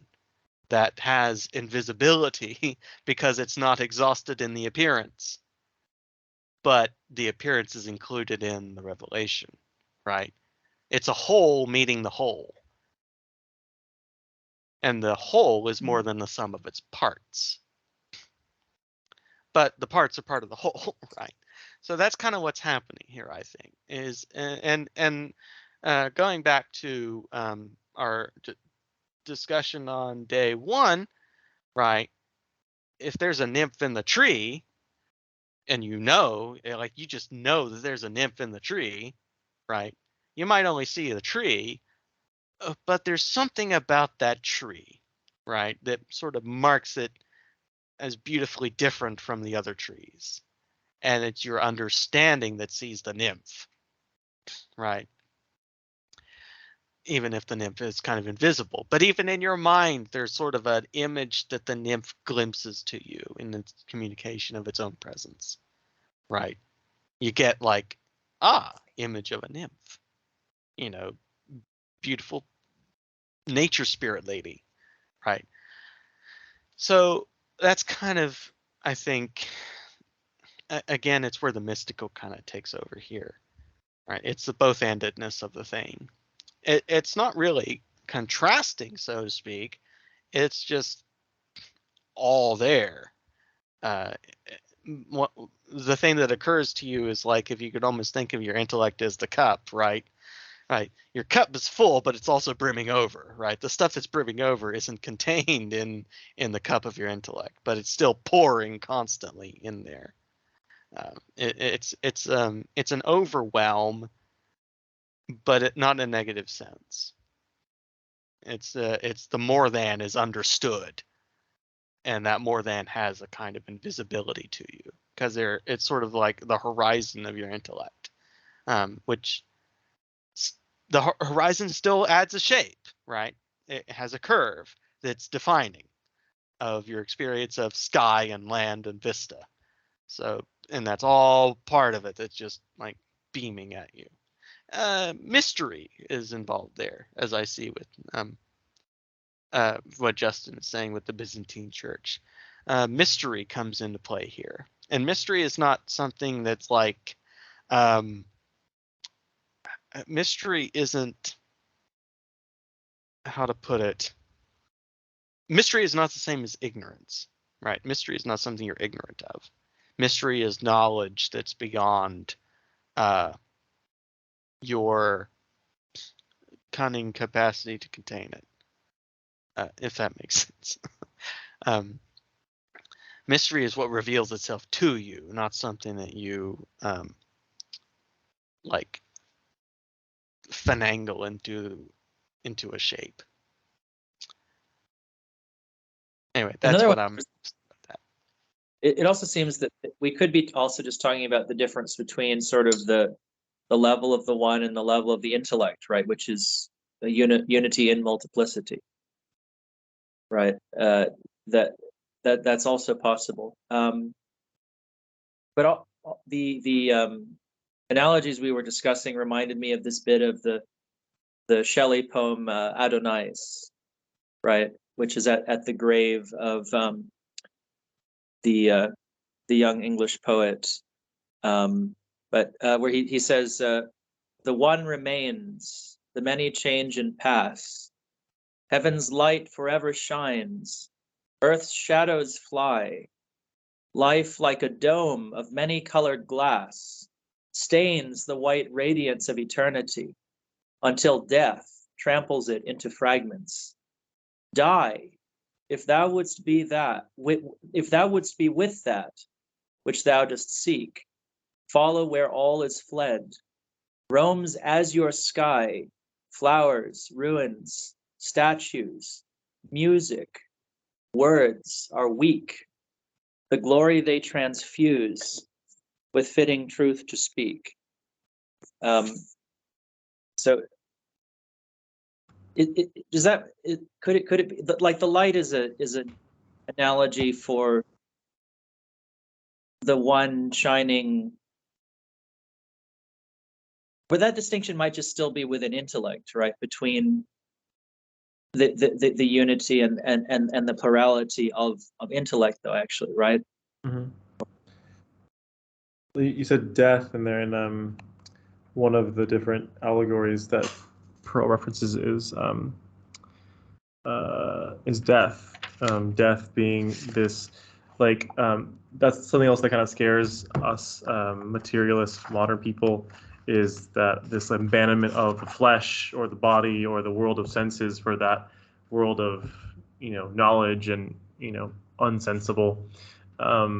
But death was really just, Perl was saying death was a metaphor for leaving the shadow for sight, which I like that more than death and oblivion being the answer. It's basically me Right. trying to like reconcile there's all this emphasis put on knowledge of really knowing something, really experiencing something, really comprehending something, but then we without it all being like flattened into a one that is no longer perceived, I guess. Because I like being the perceiver, maybe. I don't know if that's a good motive to have or not. You could apply the idea of the Sabbath to this. The notion of rest, right? Thinking about like what the eternal Sabbath would be, right? Where you're in a state of active rest inside, like within the immersive flow of revelatory being, right? You're not trying to, it's not even that you're ceasing to categorize or do anything. It's not that you're sort of inactive in a real sort of way. I'll find a better way of phrasing exactly what that means, and I'll leave it aside for now. But the goal is sort of you take an actively receptive position regarding the things that you're experiencing, right? You're swimming and in flight in being itself, where the whole point is just to actively capture as much of the revelation of the divine as is given to you, and it's given to you constantly, right? It's that continuous communication of the God to you, which includes the communication of your own being into existence, right? So that's kind of a way of thinking about a mode that your intellect takes, that your consciousness takes, as being at rest in and at home in the one and everything that the one is emanating to you.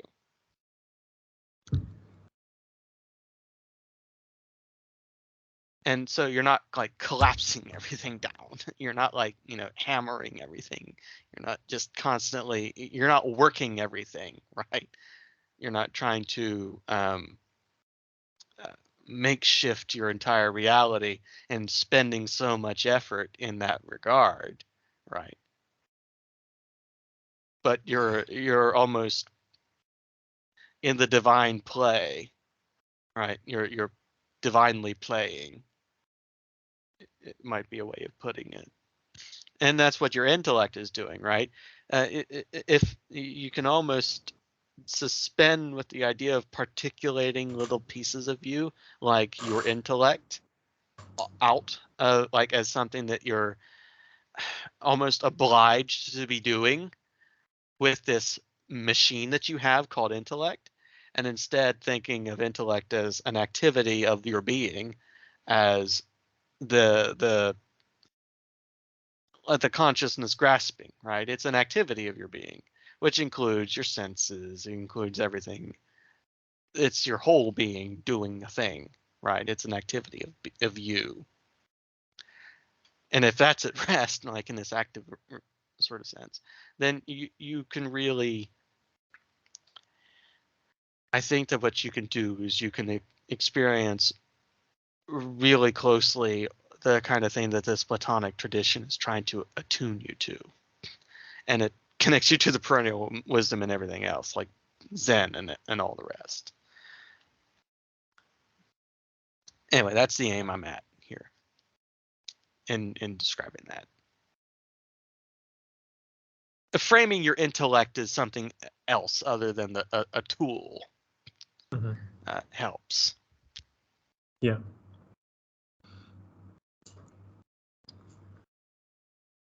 There's also this interesting distinction that C.S. Lewis draws between an allegory where you make something to stand for something else.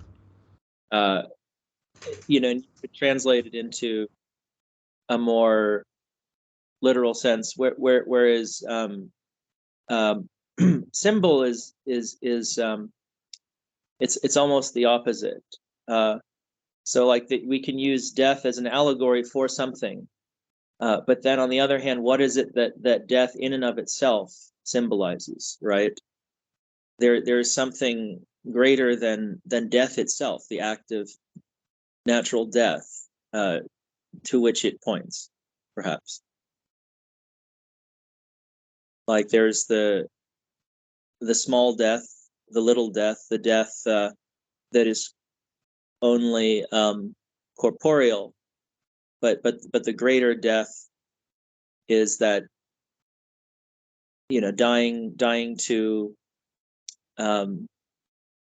that which veils, the be a cliche, right? But that veils the face of the beloved, that veils the truth from our eyes. And that motif, I saw a comment about the Sufi tradition. It's also there in the Carmelites very strongly. Like, there's a poem, and it's been like attributed to Teresa of Avila. I think John of the Cross, I think they both did a version of this poem. The sort of, I die because I do not die. That life above is the true life. Until this life dies, nothing can be enjoyed in living. You see how strong love is. Life, do not hinder me. You see, all I need to gain you is to lose you. Recalling, of course, the words of Christ. He that seeks to gain his life will lose it. But so to attain that life is to lose, I suppose, the life of contraction, right? To lose the life of the life that is a living death. Like it has to. I don't know. There's some way that.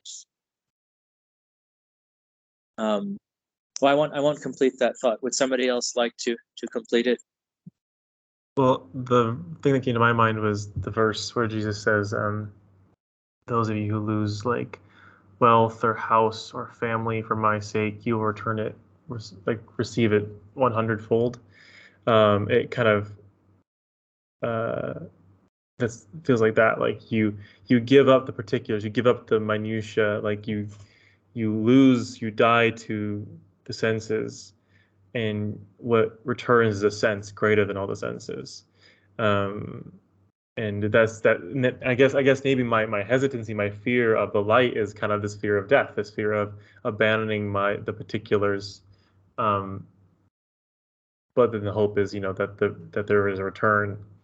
The particulars come back in, their vivid fullness. I don't know, like yeah. I also saw when you're talking about the Sabbath, I thought that same kind of idea like of sleep. Like you don't cease when you're asleep. You don't stop existing, but you experience one thing, right? Or like one darkness or one light. It's not. It's no longer the granular individuation of everything, but accepting it all as, in like a more passive state, I guess. Yeah, I don't know how to end these thoughts. A little glimmer of this too, and there's this gorgeous Charles Wesley hymn, where he's reflecting on the nature of paradise, and he says, "Give joy or grief, give ease or pain, take life or friends away, but let me find them all again in that eternal day." And so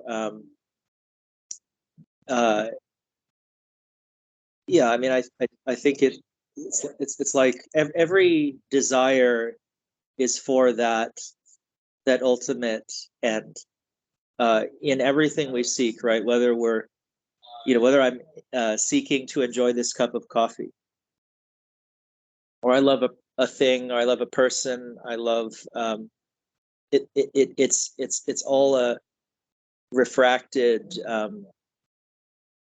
It's that same light that we see, kind of playing through that particular instantiation.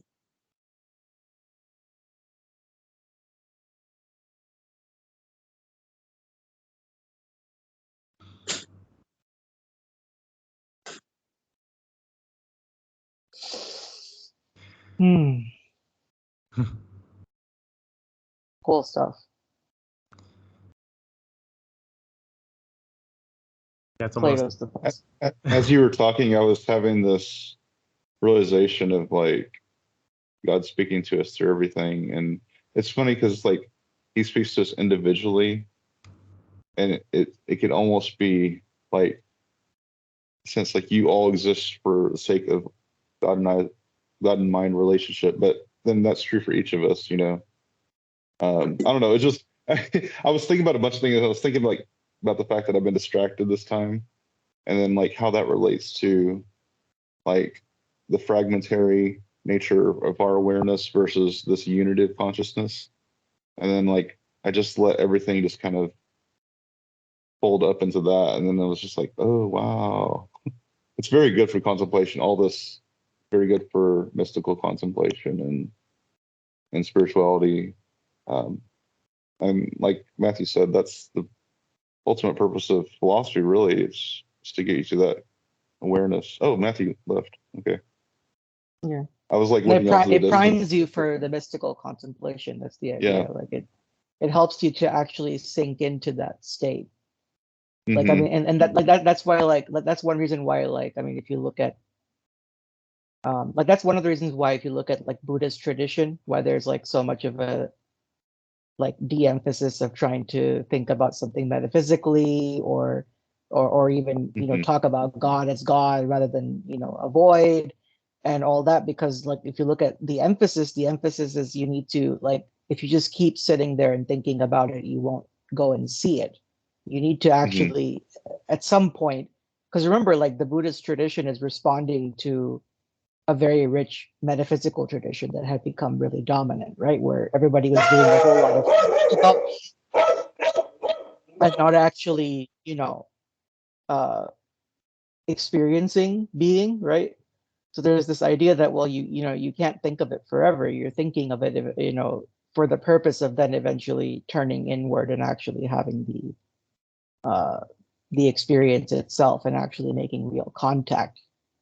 Um, in many ways. So yeah, so like I mean, so good philosophy is the kind that doesn't just make you go in circles, but that eventually convinces you, gives you enough, reasonable faith in a sense, to actually think there's something to find when you close your eyes and you go into that, you're alone with the alone, and you turn inward, that there's actually something to behold there. That's kind of the point. yeah. Ah, crap. I'm trying to unmute. Okay. Quick dog. Quick question. Where does that alone with the alone saying come from? That's in the final Aeneid of Plotinus, I believe. The flight of the alone to the alone. Amazing. Okay, so there's my favorite band for years was Me Without You, and they have that line in one of their songs, and I never knew where that came from. That's really cool. I had no idea he would draw on Plotinus or anything like that. That's great. Naveed, what you're talking about, the about Buddhism, like yeah, like distancing itself from the metaphysical tradition to like seek it more directly. That makes me think about like kind of a just an attitude I've had recently was that like growing up, it was always kind of posited that theology and philosophy and poetry and literature were these impractical things, right? Things against the world. The world was over there. It's very physical. It's, gardening, digging in the dirt, fixing your house, going to work, like things like that. But I found it to be the exact opposite. Like I found that the more useless I get, the more abstract I get, the more I'm applied to the real world. Like I feel like I don't see like you don't see the house. This reminds me of what some of the things that Matthew was saying, right? You don't find the toaster in the parts of the toaster. That's like it's like you don't find your desire to fix your house in the repair manuals, or you don't find the need to um, like you know garden in the seed packets, right? It's like the thing that motivates you to actually become practical, to go live in the world, comes from the poetic and the theological and the philosophical.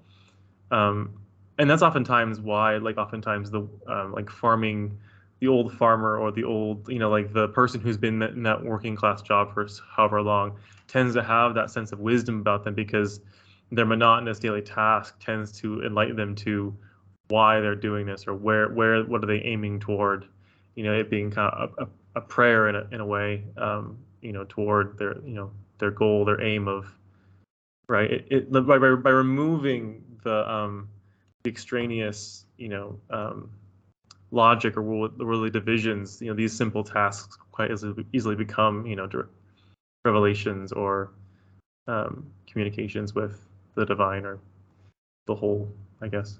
I don't know if that makes sense. Yeah, I mean that's what the current, Ismaili Imam mentions, is where he's like, we do not, practice the faith to escape from the world, but rather to more intimately and deeply engage with it. And it goes back to exactly why you have in some of the other traditions, like why it emphasizes like the, again, like you said, like we think of the impractical things as keeping us from the practical things. But remember, right, like this goes back to what we understand about Aristotle and certain things, right? That where something only gives what it has, right, in some form. If something is going to give a certain quality to something, it has to have that quality itself in some way, right? And so the mistake that we sometimes, make when we're doing this thing of, well, the practical versus the impractical, is that, we're only going to be able to make the practical world more beautiful and a better place if we, in a sense, nurture that or create that first within the self. So if the self doesn't have that beauty or that prototype within it already, it also cannot then grant that image to anything it touches. So there is that sense in which, like, this was in some lecture I remember, where it was like, why are we sitting here and meditating? I want to go save the world. And like, their master's like, well, you are the world, right? In a sense, right? So there's this thing about how the best thing that you can possibly do is your self purification, because that in itself becomes a gift to the world, because then everything you touch from then on is like Midas touch, right? You turn it to gold, because you possess a golden quality in yourself. And so it's impossible to think that you're going to really be able to really do something of real substance in the practical world if the impractical, quote unquote, impractical things are ignored. For sure, yeah.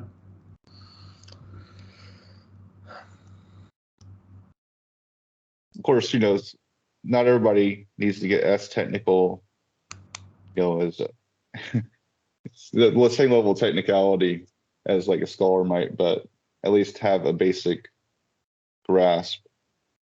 Like, okay, so in typological terms, I'm a censor.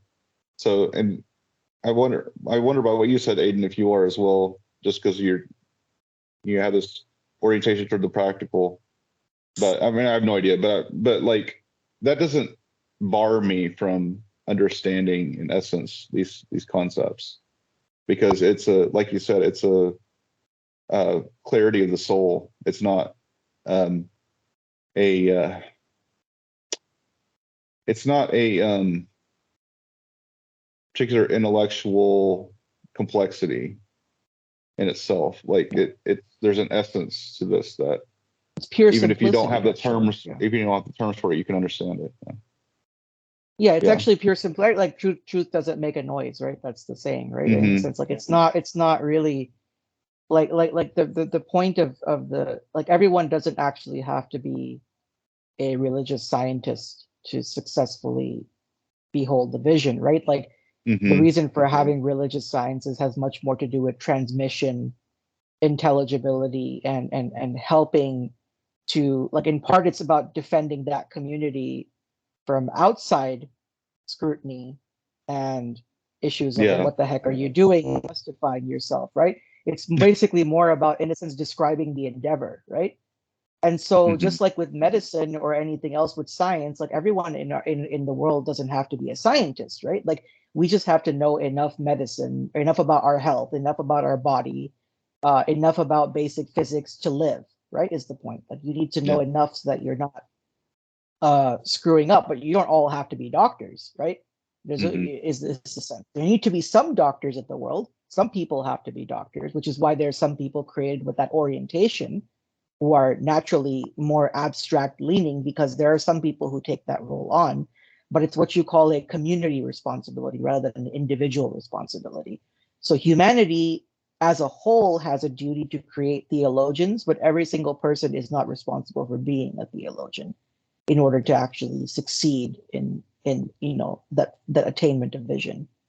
But you should at least have enough of that light that you know who is making this, who is in alignment with that light that you see. Yeah, like You know. yeah, like you take what you need, basically, is the idea, Yeah. right? Like as it's coming, like basically you should know where the fountain is, and Mhm. you drink as often as you're thirsty and as you need to. That's really the idea, is that you need to know where it is so you can have it when you need it, as much as you Yeah. need it, and you just and you go along with it. But you don't necessarily, that doesn't have to be um the domineering aspect of your spiritual path, though, necessarily, or like the biggest part of what you do on a daily basis in Yeah. terms of engagement. Yeah. You're reminding me of this, one of my favorite passages of Mahmoud Shabistari's Gulshan-i-Raz, where the one where he says, "First I wonder about thought. What is it that is called thinking? Thinking is going from the false towards the true, seeking in the particular the absolute universal." And I think he goes on for a bit to continue with, a technical philosophical analysis, but then he says, "This is a long and arduous path. Let it go, and like Moses, cast away in an instant thy staff. Hail, many a fool there is who seeks the shining sun with the light of a candle in the middle of the desert." And there's a similar parallel within since we mentioned Buddhism, the Tibetan Buddhist tradition, between kind of the gradual path and the direct path, where the people, and it's not an anti-intellectual thing, right? It's like people engage in very in-depth analytical meditation, just painstakingly, right? Some of these great masters who they write these massive tomes, and then they say, like St. Thomas, it's all straw. But it's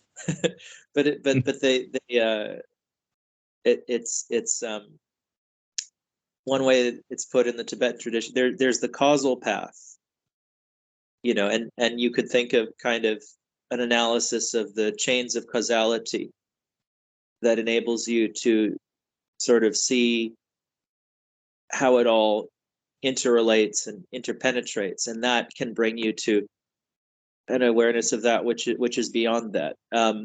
But also at any moment potentially there can be a direct insight into what is sometimes called and this talk of like letting go of the so-called practical, like the concern with sort of concrete delimited aims, refer to gnosis as the aimless state, or really you would want to say the aimless state, but you really want to say it's the non-state, and it's from there that all things are possible. Sort of, only within that way, if I'm going to be kind of shamelessly eclectic and get the Taoists are saying, why are you bringing us into this? But that which is furthest removed from sort of practical delimitation is the most universally applicable. That place which one can stand, which is not a place, is that which can sort of enable us to maneuver in every situation. And so it reminds me too, like people go like, well, the one doesn't do anything, does it? But there's this of like keeping its own place, it performs all things, which is also how the divine Sophia is described. If you look in the book of wisdom in the Hebrew tradition, holy wisdom, keeping her own place, she performs all things. Nice. Mm-hmm. Love it.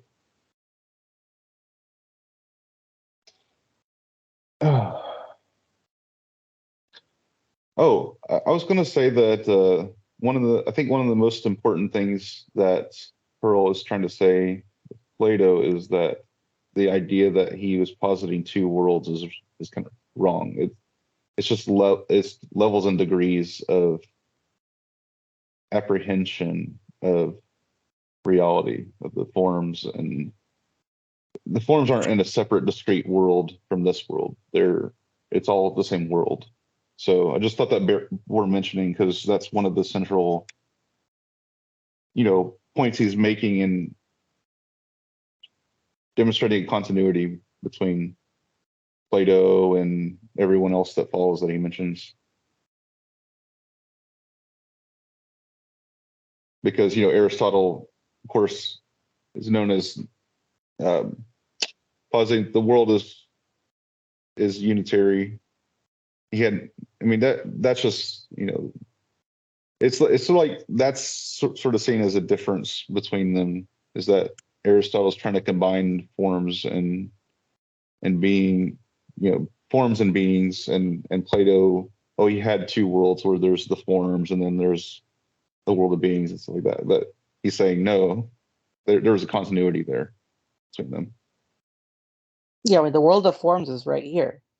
Yeah. Technically, right? There's no spatial separation. Just the same thing, just like with our souls. Before we were alive, we were here. While we're alive, we're here, and when we die, we're going to be here too. Like there is no. It's not a movement. There isn't all this stuff about flight and. It's a hard reading to really get into, because I think that's some of the confusion in our conversations was actually from these diverse readings, because like every time you're introduced to Plato, like growing up at all, any class, even college level classes, it was always the chain of being. There's the gods up here, there's us down here, and it's so separate. There's like like a staircase or like an actual chain or something like that. But yeah, Pearl is presenting in a very different, more holistic light. Yeah, there's a Tuesday night discussion group I go to with people from church, and unfortunately the professor that kind of has us taught for an hour or so, he's a really cool guy, really smart, but I think he has that misconception as well. And so I actually sent him this book because I mentioned it, that I'm having this discussion group, and I was like, yeah, I'll send you the book. And I told him a little bit about it because he gave me a ride.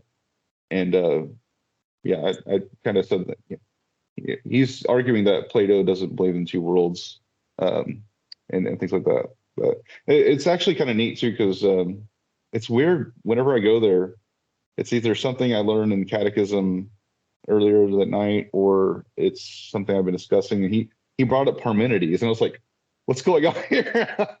Because we discussed Parmenides last week in this group, and so it was kind of funny. But yeah, he's like, "I don't think that's an accident."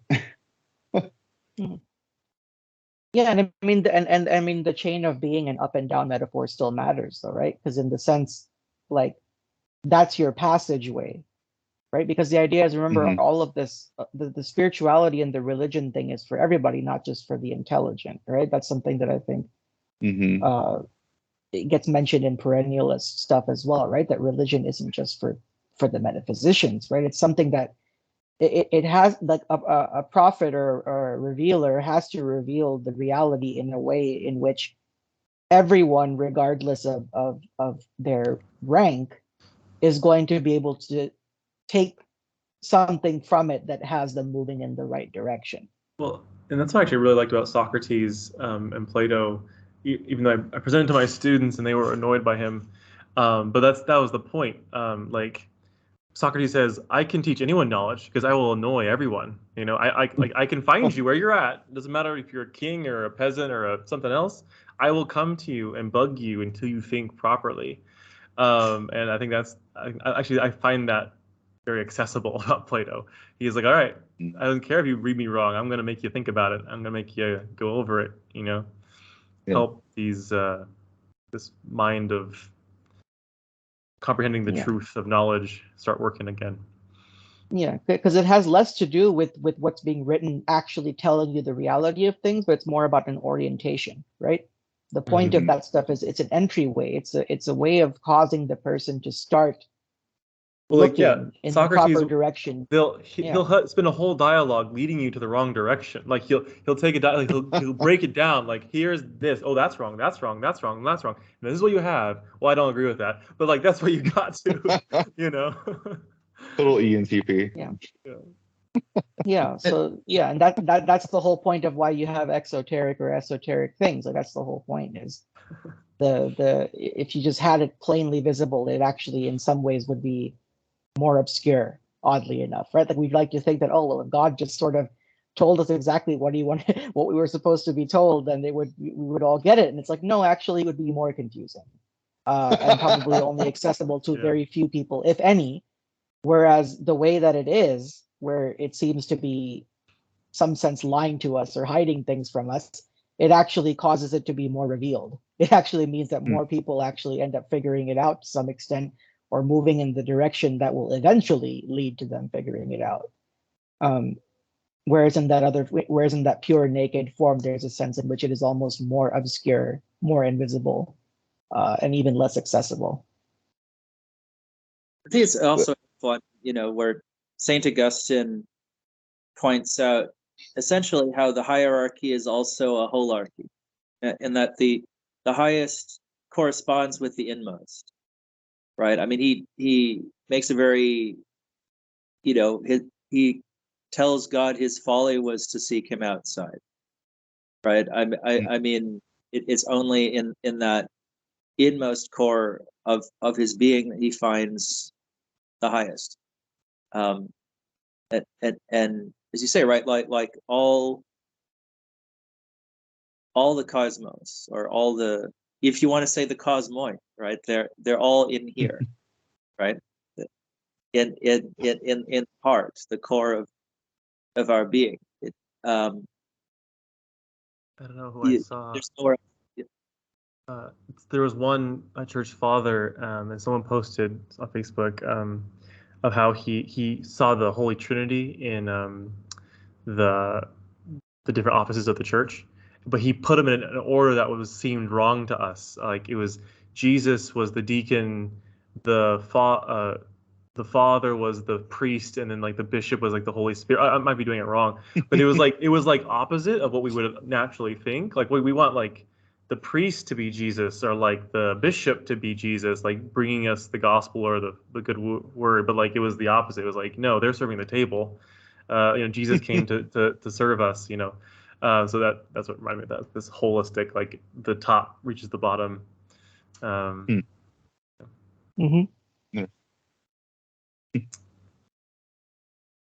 Yeah, I'm thinking of I don't know why you're making me think of this custom in Sufi lodges where the person who makes tea for everybody is always somebody of a quite exalted station. That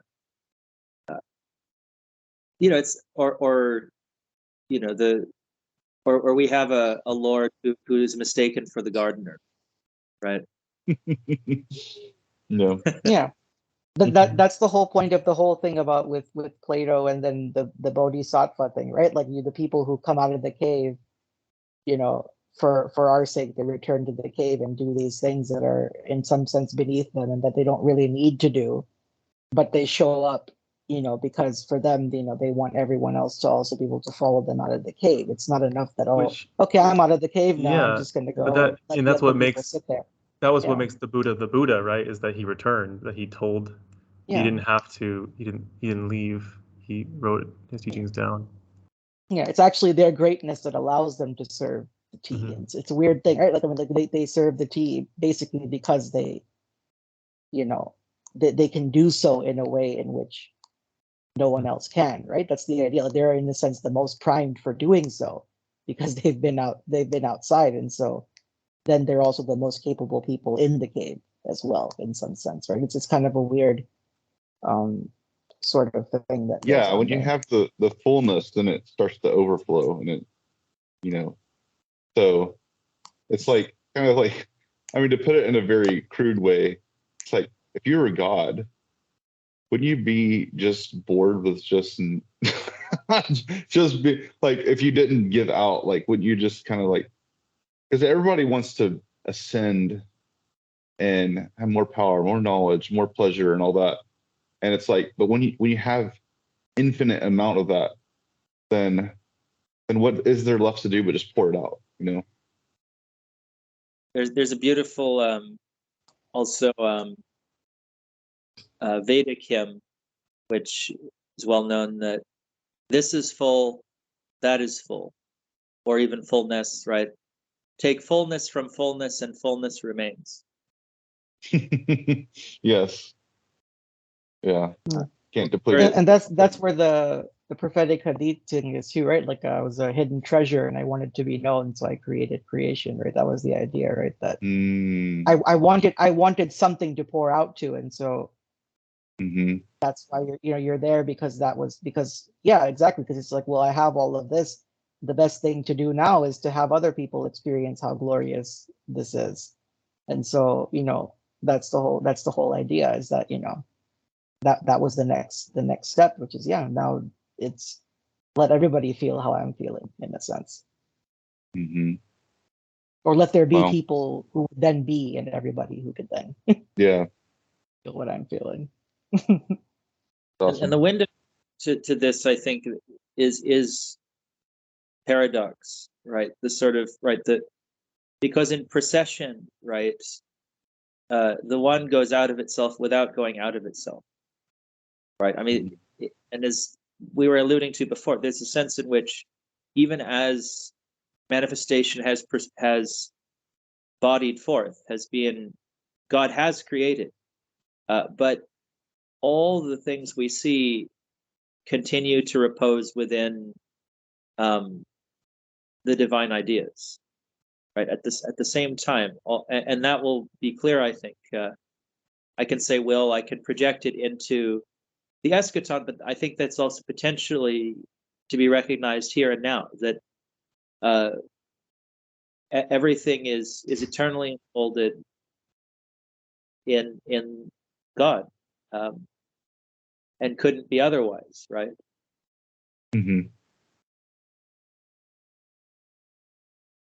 Yeah, it's a perceptual separation, right? There's not actually any actual splitting or dividing that actually takes place, but it has to do with allowing there to be this kind of experience of that taking place, is really the idea.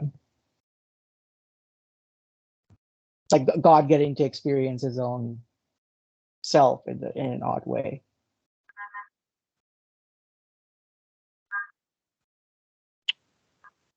Well, Yeah, is to see oneself as another is a different thing. Yeah, that's a good way to put it. well, gentlemen, we've been recording for 3 hours, and it is 3 a.m. here in Kuala Lumpur. Oh, yeah. I think this is I was a gonna good say, I'm place kind to. of, yeah. Yeah, It's just I think Yeah, we pretty so- much covered the chapter too. We touched on pretty much Yeah, all I think the. so. I mean, not the whole chapter, but the part that we read so far. I think we did pretty good. Yeah. Hitting on the main points, which is We kind of surprising. went into the ascent of the soul a little bit, yeah, too.